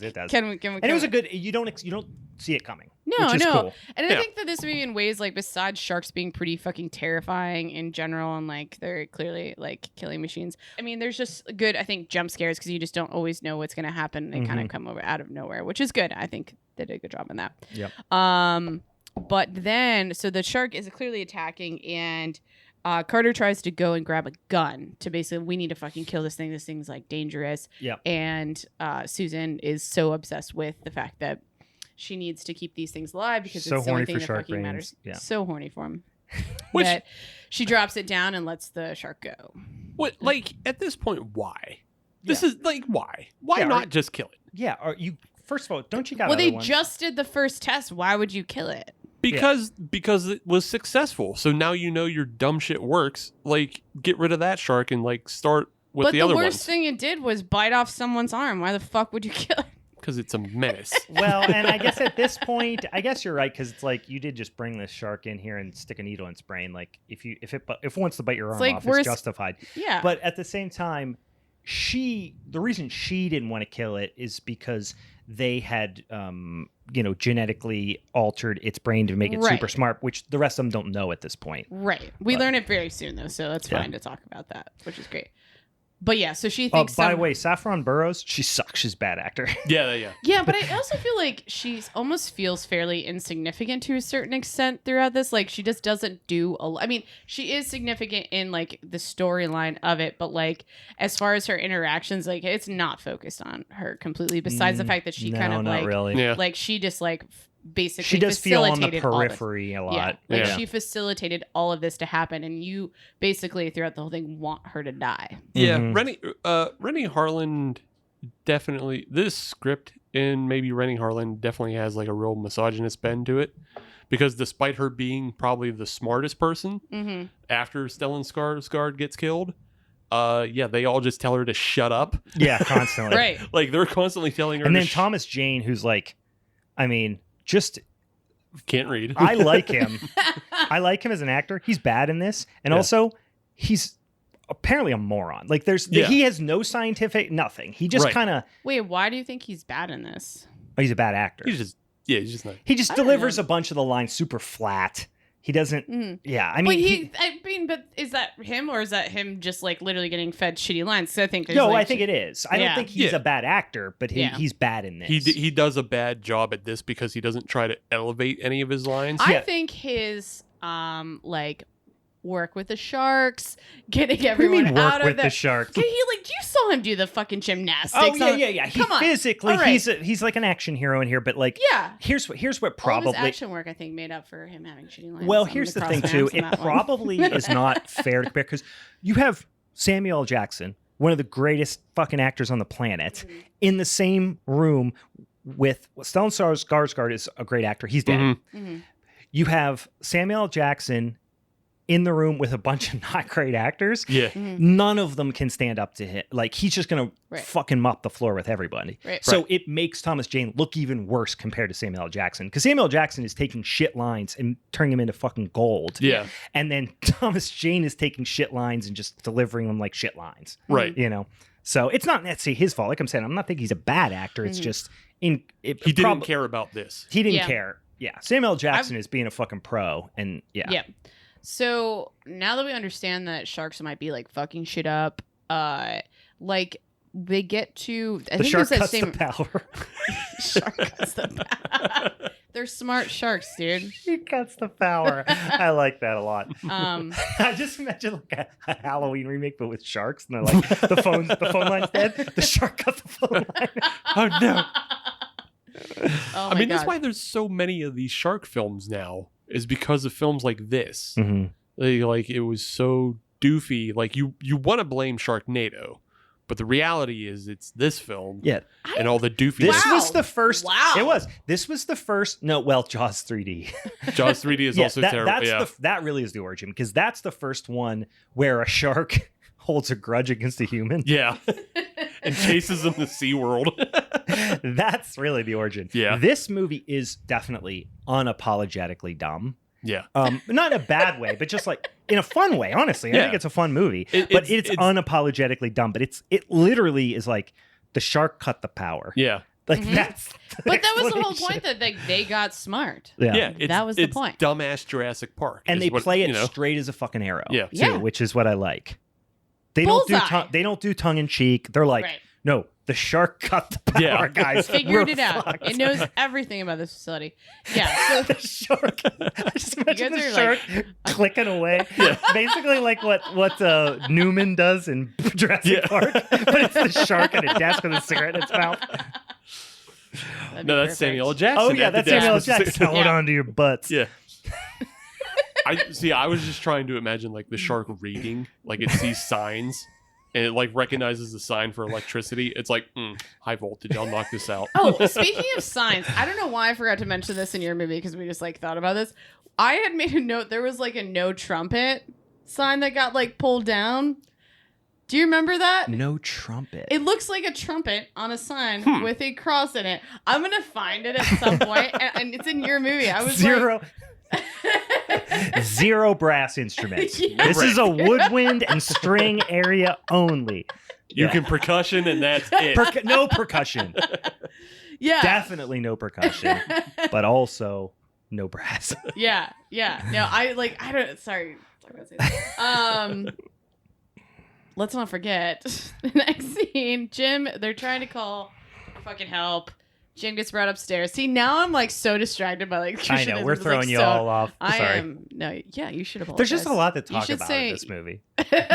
In a good way. No, it's fine. It was a fun movie. I still enjoyed it. So Jim's like trying to get hooked up by basically the Coast Guard or whatever to get out of there and get some help. And somehow, an act of God, if you will, stopped the winch. And then he ends up being dropped in the water, eaten by a shark or grabbed by a shark. And then it brings the fucking helicopter into the facility, which I feel like the explosion factor for this movie is top notch. You know, they spared no expense on it. I mean, I wrote this is an atomic age, which I love, like atomic age sci-fi flicks. Yeah. This is essentially an atomic age sci-fi flick set on the ocean, but with a fucking $65 million budget. Yeah. And they use it. They used it. Yeah. Yeah, top to bottom. Yeah, so now we basically have a facility. We know now Brenda's basically dead, so another one knocked off the list. Because the chopper explosion and all. Yeah, I mean, we don't see her. We don't see her again. Yeah. You just assume she died in yeah. that. That's a sweet explosion, though. It was a sweet explosion. Because basically everything above them, they don't have no idea what's fully going on because they're underwater. Which, again, I noted, and there's a certain element like that gave me anxiety throughout this entire film because everything was underwater. And I'm like, I holy don't like shit. the ocean either in general. Yeah. I like the beach. I like to eat animals from the ocean. If there's somebody who's like, what's your biggest fear? Not spider, snakes. I do not dig the ocean. Yeah. I don't like it. Yeah, totally. You can't see what's under there. It's too much stuff. But I feel the same way though, like having grown up in like around the ocean and then moving to Jamestown, and I had a lake that was also murky. It freaks me out. Like, no, see, lakes I'm good. I don't care. Yeah, Because I know there ain't no sharks in the lake. Right. I guess Or barracudas or any of that. Yeah. Ain't nothing that lake can hurt you. The snake. Yeah, I'm not worried about snakes. I mean, Right. Snakes are little. maybe there's in not my a snake brain that lives. there is a lot of things that There's could not a possibly snake hurt that me. I lives just don't around want here anything that I touching couldn't me. rip in half. You know what I mean? It might bite me, but there's antidotes. Shark comes, I'm fucked. Yeah. Yeah. There's no antidote for being bitten in half. Not that I'm aware of. Yeah. I mean, Cool J probably says otherwise at this point. He didn't fully get bitten out that way. Also, it's not announced and it's not said, but helicopters, that rescue people, they're known as sea angels. And by dropping Stellan Skarsgård, he was denied heaven for his blasphemy against God. Fuck yes, that is another great one. Staring at Yep. you. That scene though, okay, rules. When he gets fought, the only thing it does. where you're about to get to it, I won't spoil it. Or are you about to when he's on the stretcher and? Oh yeah, that's okay. Yeah, so that's pretty much next. So they get inside. They don't know. I don't think at this point they know. They know that something happened, but they don't know that he didn't make it up there or that this all got fucked up. They just assume that they've put him on the life flight. And they're like, yep, Mhm. they've got him Let's on a go back stretcher downstairs and hide. dangling like you see in the fucking movie. Yeah. Yeah. So they're what I presume to be the second floor. I think it is because that was the first floor that like. Completely flooded. They're in the room with the big window, and this is where we see what you were about to mention, where Jim is basically the shark has him, and he's like wailing him towards this window, lets him go, and it just like it starts to crack. Mhm. And I thought it was a pretty epic scene. I don't know if you had any comments before. Yeah, well, I said the only thing that would have made it better is if the shark jumped up and ate him when he was hanging in midair. Right. Like jumped up. Yeah, like when he But was actually, getting that would have caught. been more believable than what actually happened. Yeah. Yeah, which I figured if I was like, because I haven't watched this movie in a long time, that I was just like, does he just like grab him and like just pull everything down and then like but eat him? That's what I mean, I still like the way it happened, like Mhm. where it pulled. Well, the the helicopter towards- crashes. Right. He eventually gets hold of Stellan Skarsgård in the Right. stretcher, and he then still has a mask on too, so he's Mhm. like alive. yeah, you know? yeah, you see his eyes. He's looking around. He's apparently alive. He's is he balancing him on his nose? Is he having him in his He mouth? has them in his mouth. Okay, and, I Yeah. can and remember. like this would not work. At all. Like the There'd be physics too would much- not work. Yeah, there'd be too much. Yeah, yeah. Well, it'd be too and much also- drag once he lets him Yeah, go. I was gonna say let him go. He just stopped right there, pretty much. Yeah, Yeah. yeah. Even if this wasn't that, even if this wasn't underwater, if you launched a human against this glass that's built to hold that much pressure, Yeah. it would do nothing. Yeah. It should. It would be like hitting. It It would be should like hitting a never. brick Like, wall. Yeah, he It would literally splat. should have actually not cracked. I'm No. pretty sure Right. they should have designed this facility so it didn't crack. Yeah. But it does, guys. It fucking does. Because these sharks are smart. Because of God. The shark knows that there is an imperfection at that point in the glass. Exactly. They're just so fucking smart. Because we like ultimately, this is not going to ruin anything for later, but we understand that basically the goal is like these sharks want to get out of the facility, so they know they learned it through like the brains being bigger now. Yeah. I mean, They're like the velociraptors. They're always Yeah. testing the fence, and Right. Yeah. And they learn enough so that they can figure out what to do to move them around, because they're like, well, which also it's like, okay, if they break this room and they flood this area, then they're going to go here, and this is how we're going to get them to basically try to kill this or like break down this facility so that they can get out of the fence, so it lowers. Yeah. It's a very grand scheme. These sharks are It's a long way to go It is. for a shark plan. Yeah. They had a lot of meetings about it, guys. The sharks do wilder stuff than this in the movie, like Yeah. killing the power and all that stuff. But Yeah. I don't want to breeze past this because I think we went past it in the movie. But the movie, like when I saw Michael Rappaport's like soul die, is when he had to deliver the line, "Did someone order the fish?" Yeah. When they bring the shark up into the thing, Yeah. you could just see his, like, he's kind of trying. He's trying, but you can see in his eyes that part of him died when he had to say that line. Yeah. So they basically flood that entire facility. This is basically now the rest of the movie is action. Let's figure out how to get the fuck out of here. Let's stay away from sharks. And then we have all these different scenes around that. So they start moving, and as they're going up, I'm trying to remember exactly which direction, but they figure they can go through one of the, it's basically a fail safe for the building. They're like, if we can get in here and not rupture the pressure within that for that one floor, Yeah. they can get up and like be safe. And Yeah, get it to was the like surface. it was like the hatch that you would open. Yeah. But if you opened it, It could release pressure. it would that release was pressure, which means holding- all the water would come up through Yes. that pod. Yeah. Yeah. But here's the thing: is like anywhere with positive pressure like that, you have a pressure chamber where you have to In go between, in yeah, between two between doors them. and sit there for a certain amount of time and then Yeah. go out the other one. Right. But it didn't exist in this Apparently. bajillion-dollar rig. Apparently But that wasn't the thing. Yeah. Well, no, I mean, it is a didn't- thing. No. kinda, You but know, it's a thing for Yeah. sure. I get what you're saying. It Yeah. just. They didn't do it. Yeah, well, and also it's this not whole place built is to do- rickety as fuck. Yeah, it's rickety as fuck. Well, it was apparently a World War II sub base. Oh, I missed that part. Yeah, that it's a makes World War sense. II sub base, and then like that's why it's all rickety and just concrete. And then like they had no plans on like having to jump out of this pressurized Mhm. room to go up the maintenance. Yeah. So yeah. Mm-hmm. Yeah, of course it wouldn't exist because they didn't plan on it happening. But then it's just like this movie's dumb, so it's all full of like bad physics. It never. I wasn't To like break- that would never happen. Yeah. I actually thought it was kind of cool that they took that into effect, Right. Yeah. Or took that into account. I mean, Yeah, Yeah. so sometimes bad science is more entertaining than like actually doing the thing that should do. yeah. Yeah, I Like mean, the breaking bolts this down on like all these things that should have happened, it makes it a worse movie than it just Mhm. it being a fun. But it's way like, more yeah. fun to see like a door fly open and a bunch of water come in. Right. Yeah, Yeah. yeah. When in reality you're like, why is just like, was that room just full of water, or where's Yeah. why is it stopped coming? Mhm. And then the one where the one bolt and they think the shark's on the other side Yeah. Yeah. and it's hitting against the door, but just individual bolts are shooting out. Yeah. That killed me. I was just imagining the shark on the other side with one of those little like cattle killing air guns, like Yeah. Anton Chigurh, just shooting the bolts out on the other side from No Country for Old Men. get you. You're writing this film so well. Yeah. I appreciate it.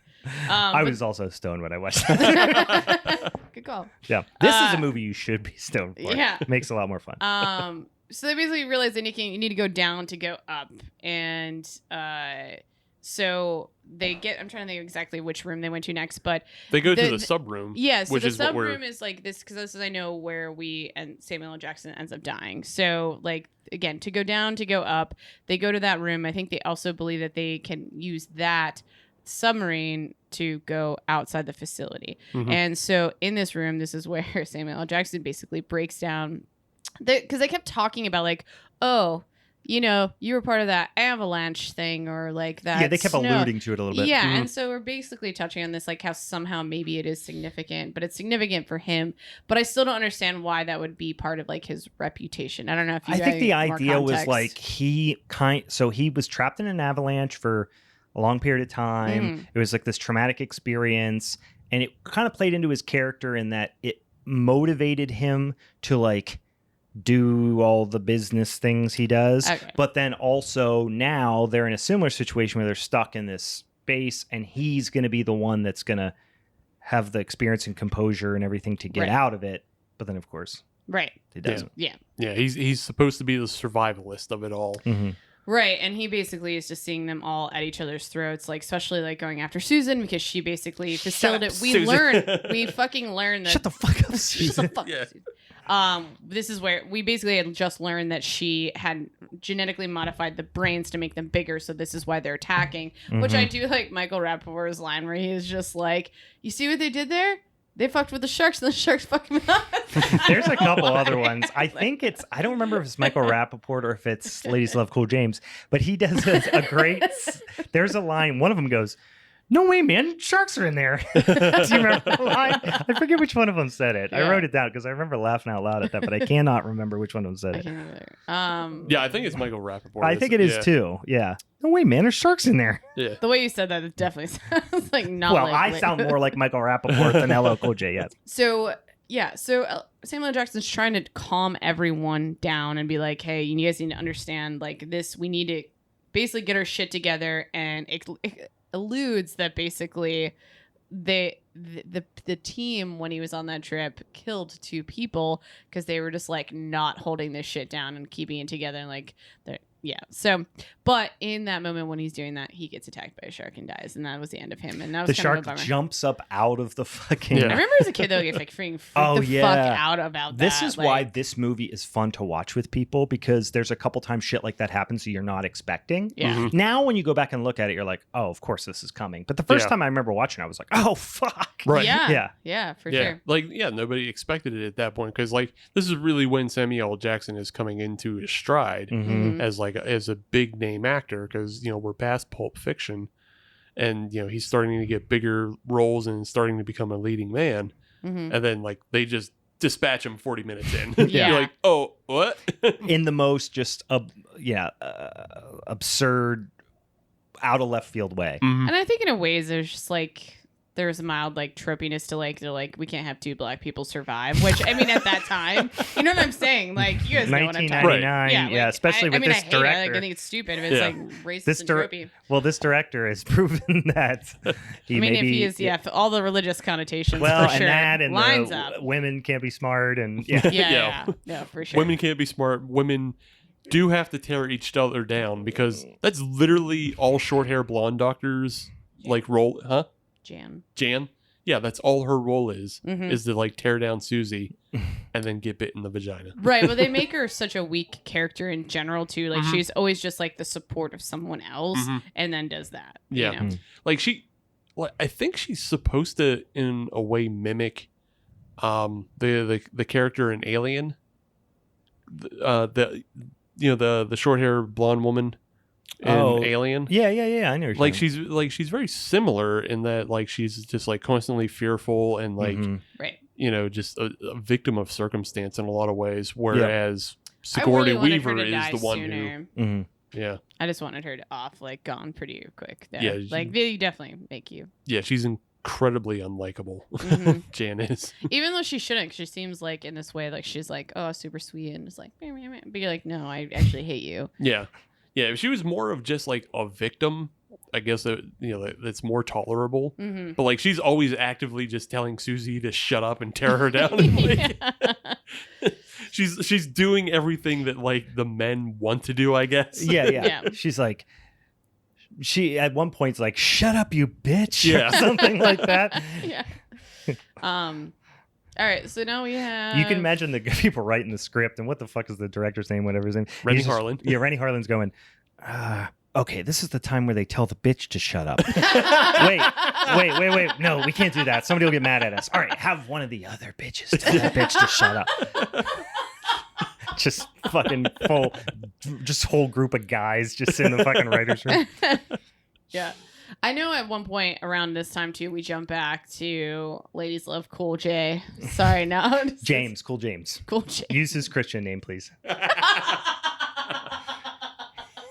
He's named after a book of the Bible. And even a version of the Bible. He King has James. no clue what's King going James. on in any way, shape, or form. We understand that. He's just trying to find people. And he's trying to find his bird. I mean, I would try to find my bird. I don't know. The bird's cool. Again, bird's probably my favorite character on this movie. Just because it like does mild swears. Yeah. It's like Bart Simpson. Hell damn fart. Yeah. Eat an ass. Shit. Yeah. It's a So he Bart get- Simpson bird. So he goes back into the kitchen. He first starts seeing that he gets chased by a shark. He's like, I need to get the fuck away. Gets back into the kitchen, and then he starts climbing up on things and finds the bird. The bird like freaks the fuck out, falls back in the water, and then while he's climbing up, though, the shark had come back into the kitchen, guys. 'Cause he's fucking smart, you know. Mm-hmm. Smart. I love the dimensions of the shark change so radically. Yeah. Yeah. At one point, you see the shark; it's enormous, Yeah. and then at Now one it can point, fit- they even say that it's 45 feet long. Yeah.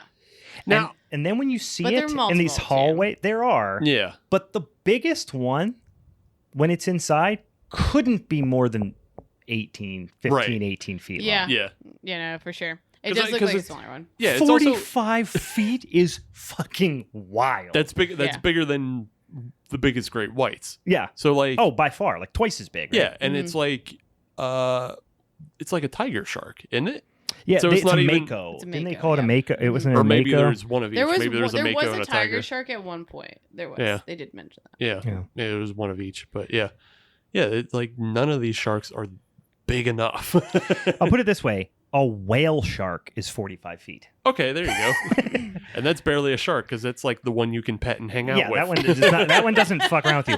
Yeah, Great white sharks are typically like 20 feet, Mhm. Yeah. like big ones. I Yeah. think. Yeah. yeah, like the Australian ones are 22 feet. Yeah. they're the great ones. that Mako jump sharks. Mako Yeah. sharks are typically 8 feet.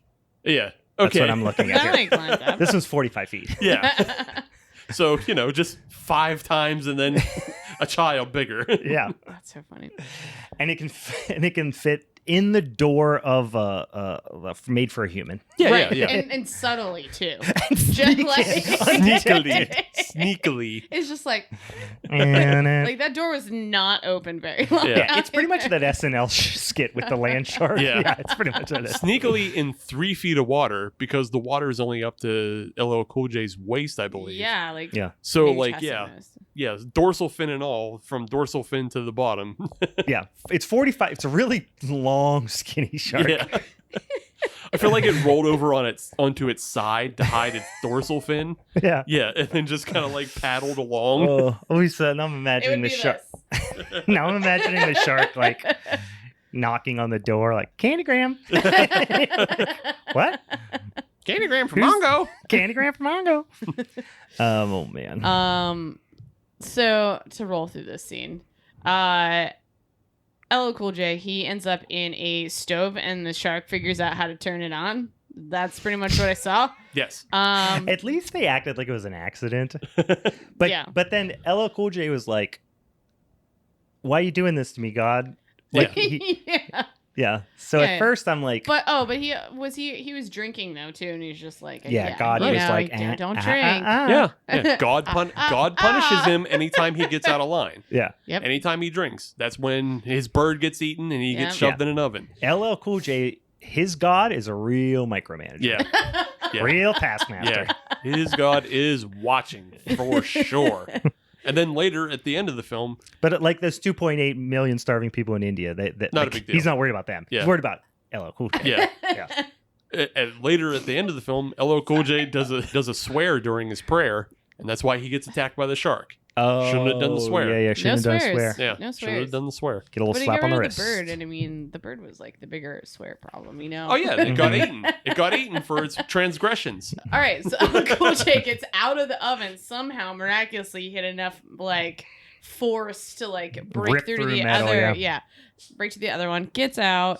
he knows the gas is on, gets out. Somehow his fucking lighter still works, which I mean those I guess kind of can still do. What are they? Yeah, it's a Zippo. It's yeah. oil. Yeah. Yeah. Yeah. So throws that. All right, one shark down. He kills one of the sharks. Boom. The oil done. worked just like in Hanukkah when the oil The lasted. oil lasted for 12 nights. Oh my gosh, I hate you guys so bad. That's Old Testament shit. Yeah.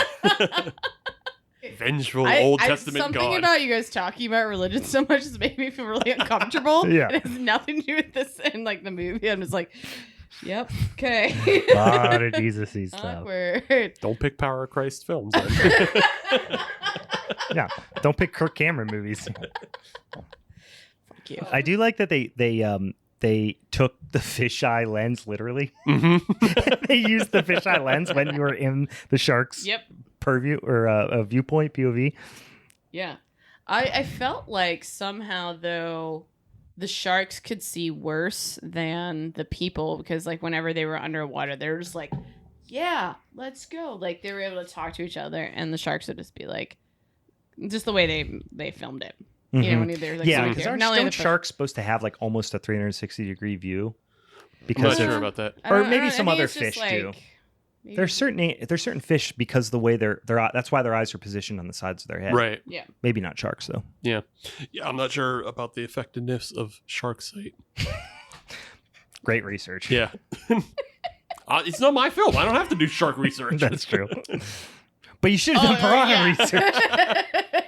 I was like, oh, you guys wanted me to learn about mako sharks. Yeah, Cool. no. Sweet. So this is basically they're in the destabilizing or the room where their shaft they're trying to get up. They end up destabilizing the pool and now they're like filling this up, but they get everything closed so there's no more water coming in and one of the sharks is like knock knock knock motherfucker, Mhm. I want to come in. Yeah. And ends up fucking everything up. So they're climbing up a ladder off the side. Carter decides to jump down into, he sees the second floor. He's like, let's open up this, flood it. He's coming either way. And again, we'll talk about, what's his name? Scoggins is like, oh God, like he's smiting something. He probably smited Tubi and then like Mhm. and then the ladder broke. And then he gets ripped up. Yeah. Not there. I mean, this is Eventually. Rappaport gets ripped Like, up. No, He gets, that's like- where this is where the woman gets it. Jane. Yeah. Oh, yeah, yeah, Jane yeah. Because she gets bit like right in the vagina. Yep. Specifically in the vagina. It's like to punish her for being they're an like- evil woman. Yeah. They're like, hey, get on the animatronic. She just like straddled it. Yeah. And then let it go. And they're like, cool, that works. Well, she was probably unclean. Yeah. And she didn't go to the woods. Right. That's what happens. And I mean, if you notice, she did kiss Dr. Jim earlier in the Right. film. And so They're not that married. puts her right in league with the blasphemer. So Yeah. Mm-hmm. Yep. I'll say this scene is a total ripoff from Alien Resurrection. And Rennie Harlan should be ashamed. I was to say, there's actually He's not, but a he should. few movies where I feel like they've done very, very similar scenes. Mm. Isn't there a Star Wars movie where they do a very similar scene? Sure, why not? Yeah. Maybe I'm just thinking about Vader going down. I don't know. Yeah, sure. There's too much Star Wars Yeah, anymore there's to too many know. Star Wars. After Jan gets killed, so you guys already covered that. Mm. They do get the shark to go to like into a different floor, so they're like cool. And then LL Cool J ends up finding them. He ends up coming out from the first floor, and they're able to get out from that the shaft. And this is where Scoggins dies. So Carter and Scoggins want to go to a control panel to try to turn everything back on. But the sharks Mhm. turned off. Mm-hmm. And that was pretty tough for them. I'm not as far as like turning. They're like, ugh. There was like a Well- little bit of that, and so these sharks are pretty good. Yeah. I like that the sharks just turned it off. They didn't like ram it and explode it. Yeah. Right. They just were like, click. Yeah, pretty much. That's what They're I'm like, saying. Like, no. Yeah. like you needed some opposable thumb action on this one, Mhm. and we didn't have that. So, while that's happening, Preacher and which I am going back and forth all these names, which is fine. LL Cool J and Susan, they're upstairs, and she's like, I need to go and get my research because, again, she's like, well, if I don't have it, then this is all for nothing. And I don't know, LL Cool J delivers this shitty line of like, death is always for nothing, blah, blah, blah. And I'm like, I fucking hate Yeah, that. that doesn't make any sense. Yeah, no, it makes no sense. So back in the control panel where Carter and Scoggins are down there. Basically, one of the sharks ends up being down there, and it was kind of this like triumphant moment where Scoggins like, yeah, munch, Yeah. and he's dead. And then Carter gets out of there. He gets tore in half in 1 second. Yeah. Which then later LL Cool J gets dragged around for a while, and then it's just like he's good. Right. Yeah, some of them have to be a little bit more dramatic because some of it's like. So were the legs CGI in that? That was the one where he like. Yeah, like, because like he gets twitched. bit in half and like the legs still kick. Were they like CGI? Yes. Yeah. Yeah, Yeah. because they do the twitchiness. Yeah. Yeah. So upstairs where Susan is going and grabbing all of her shit out of her locker, one of the other sharks ends up coming and finding her. Mhm. Which, okay, so this scene was like weird to me. Is so she ends up getting up on top of a couple after being chased around. She gets up on this shelf of sorts and uses electricity basically to kill the fucking shark. Mm. But why did she have to take off all her clothes? To ground herself. She was wearing shoes. I don't know. Stupid. That's why. Because Rennie Harlan's an idiot. That's why. Yeah, that's what I said. Don't. If you're gonna electrocute a shark, you better, and you're a woman in a Rennie Harlan movie, you better do it in your underwear. Rennie Harlan directed the worst version of the Exorcist prequel and the Adventures of Ford Fairlane. You don't have to Do you think respect Rennie him. Harlan is actually just a pseudonym for Glenn Danzig? Danzig wishes he was Rennie Harlan competent. Show us your boobs. I just imagine that Rennie Harlan yelling that. I feel like Rennie Harlan's some sort of French. I don't know why. I don't know much about him. I just know his name, but yeah, I don't know much about him. Yeah, All right, he's we're directed getting terrible we're getting movies. ready to wrap this up here Mhm. because I don't know if you guys want to keep talking about this movie anymore. I don't want to keep hearing about all these religious things. It's making me feel icky. I'm gonna have to go home and shower. Okay, Carter, El Cool J, Susan, we're all back together, and they come up with a plan to figure out how to go upstairs. They're like, cool. And when they're up there, or they basically again had to do the whole swimming thing where they're like going down to go back up, or like they figured out. So they distract the sharks by using those air tanks, and once they have those going, they get out. While that's happening, this is where LL Cool J gets snagged by the shark, but he uses the power of God, Jesus Christ, to save himself Mhm. by stabbing him in the eye and all over with his cross. Stabs the shark, which is a woman, Yep, with the exactly. cross to make her Yep. repent. That's funny.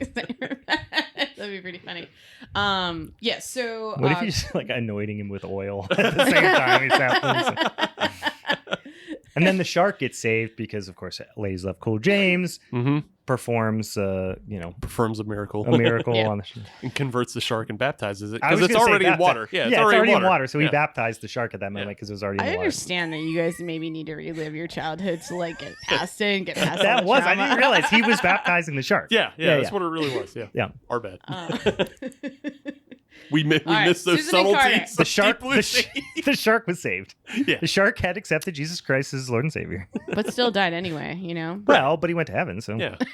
sometimes you got to get baptized in fire. I'm completely upset now. In this section. All right. Susan Carter, get out of the water. LL Cool J, again, gets himself saved here. I'm like so mad. Can I just finish this fucking movie? I want this to go on forever. Yeah. This is torture. This is the This shark is rodeo. purgatory. Now we have a this shark is rodeo. purgatory, guys. Yeah, you Yeah. died. We didn't tell you you're dead. Yeah. This is your hell. I feel dead. This is your hell. You having to explain Deep Blue Sea and two fucking idiot dudes just laughing and saying stupid shit. You have to explain Deep Blue Sea within the context of Christ. Well, two fucking bearded morons just look at you and throw stupid comments your way.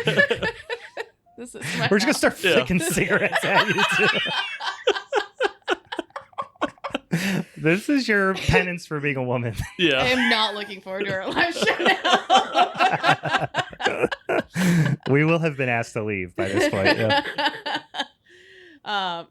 All right, they figure out that basically the sharks just want to be fucking free. It's like Free Willy style, guys. Yeah. Not Big Willy style. It's Free Willy style. They're trying to Very get different. Super Very different. Extremely different. Although the shark did maybe want to go to Miami. He might have done it. Okay. I'm so distracted right it out. All right. Come up with a plan. I need to get really assertive about this. This is me being assertive. All right, come up with a plan. They're going to put dynamite in one of these spears. They're going to shoot at the shark and fucking blow it up. That's the goal. Yeah. All right. Thomas Jane is too far away to like shoot this thing. So basically what's her nuts? Susan, she's like, you know what? Come to mama. Like, you know, she cuts herself. She's like, there's still fish. They're going to come to me, blah, blah, blah. The blood is like, looks like jelly. It it's does. like the You know, weirdest, it's most the, unrealistic. Like when you're writing on a cake, like Yeah. the Oh, red jelly. yeah, That's yeah, exactly that it is what it looks like. Yeah, so she jumps in, ends up getting eaten, but it works. It works. So Thomas Jane, he shoots it.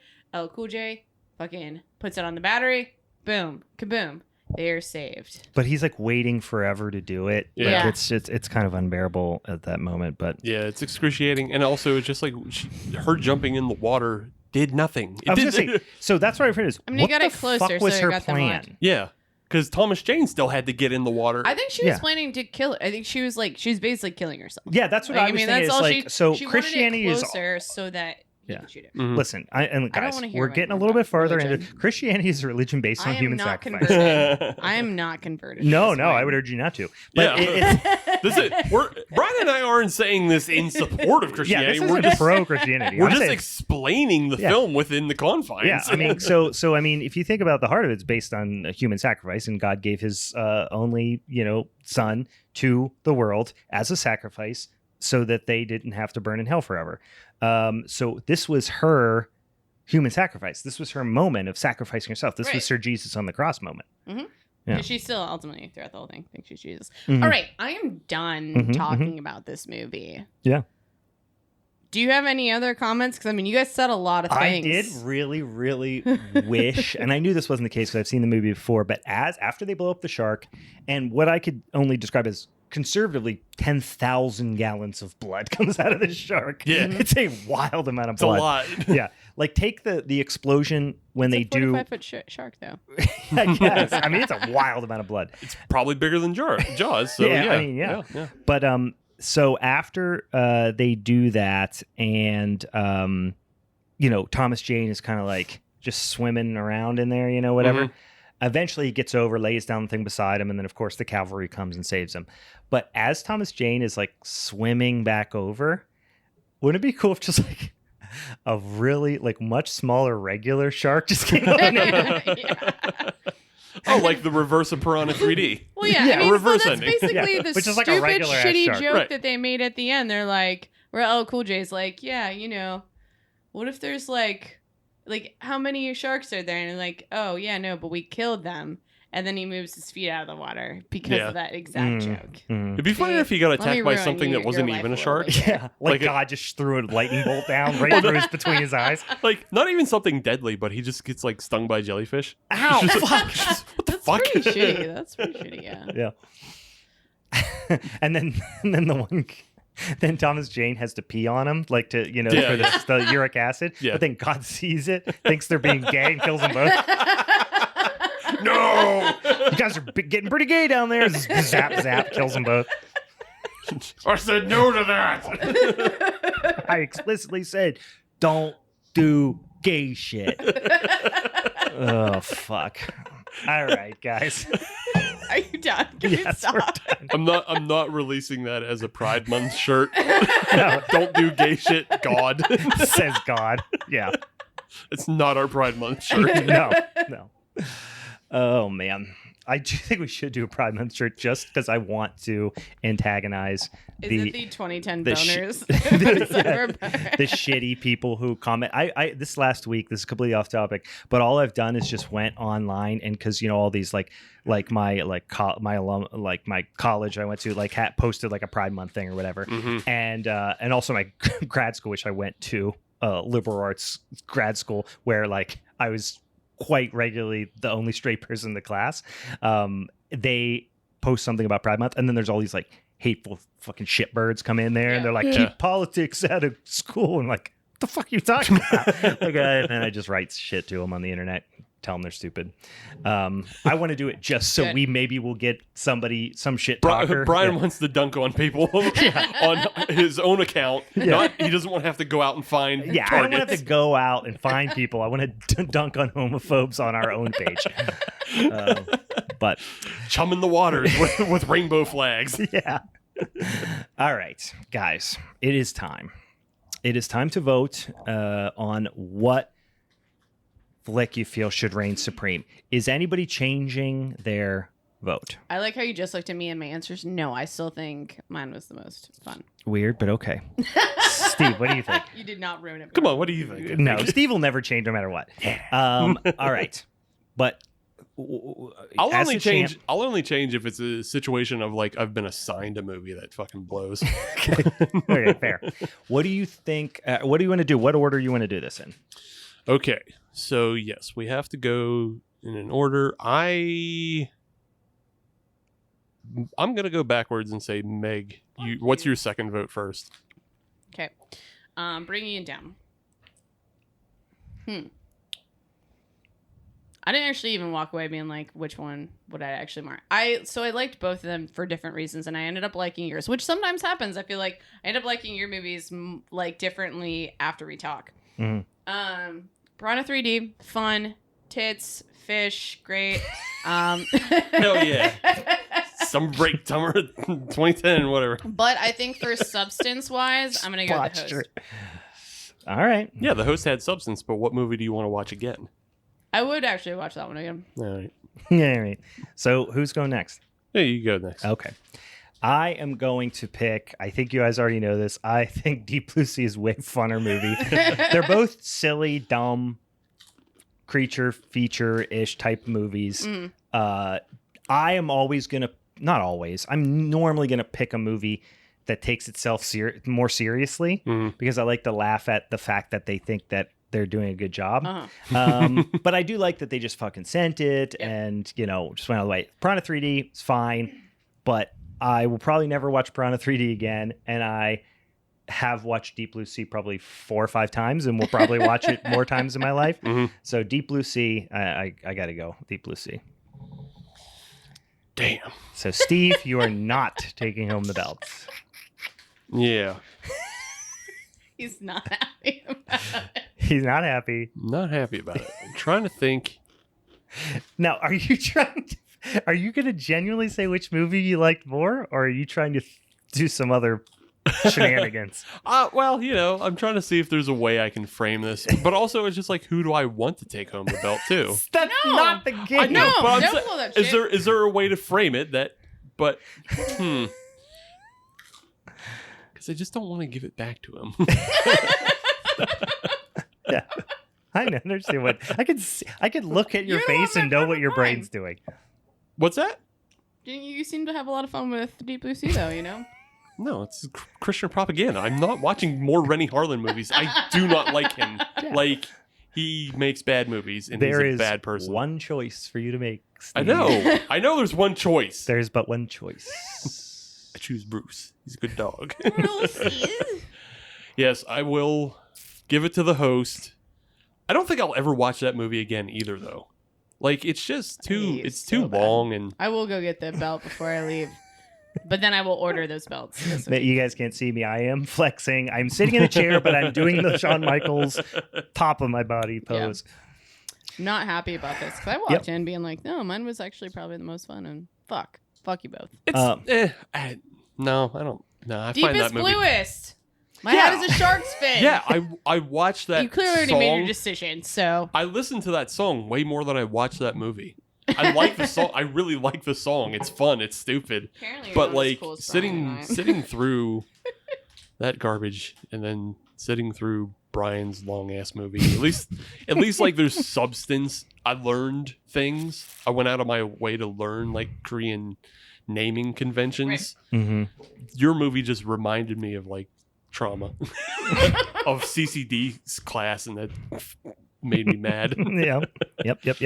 And Rennie Harlan's dog shit, and he should never be rewarded Religious for anything. naivety strikes my life again. I have a couple of different movies in mind, and I'm going to let you guys hang out because I don't know if I want to go super silly or super bizarre. There's a couple different directions that I might go here. We'll wait. We'll wait on what the movie that you guys are going to be exposed to and punished for your insolence next week. We'll wait. It's going to be a surprise. I want you to sleep on it. I want you to worry about it. I want you to think about what you've done. It's not going to... I don't know if... What was the last one that you picked? Veronica. Veronica. Yeah. I don't know if I can ever get worse than Veronica. Yeah. I do have... There is another one that I have in the back of my head that is pretty fucking awful. All right.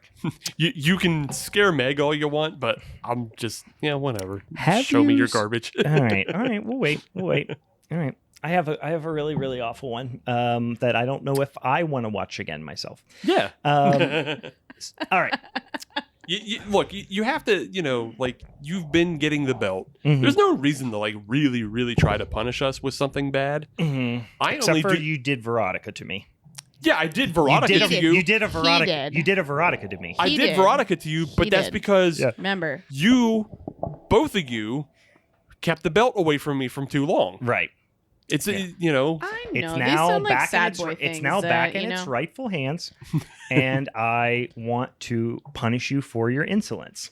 So Champ is back, boys and ghouls. It's Meg's gonna hopefully at one point stop holding my belt hostage and bring it back my to car. me. Is it in your car? Yep. All I right, grab I'm gonna it. do a lap around the neighborhood. I'm gonna go stand on. I'm gonna climb a telephone pole in each corner of the neighborhood. All right. Well, thanks for joining us. I mean, it's Holy only shit. fitting that the once and future champ takes the first episode in the new It year. felt more right that if I would have won it though, because it, start the show, I know, restart. but the I'm movie. the guy. I'm the winningest champ. That sounds like a little bit sexist there, Brian. I'm the guy. Ready hard in for life. No, all right, guys. Come on back next week when I punish these two fucking turds and I make rub their nose in it with some horrible piece of shit. And also, like I said, we have a very exciting announcement for an upcoming guest that we're going to talk about on next week's episode. That being said, for the Halloween's Forever crew, I'm Brian. Meg. I'm Steve. See you around. Bye.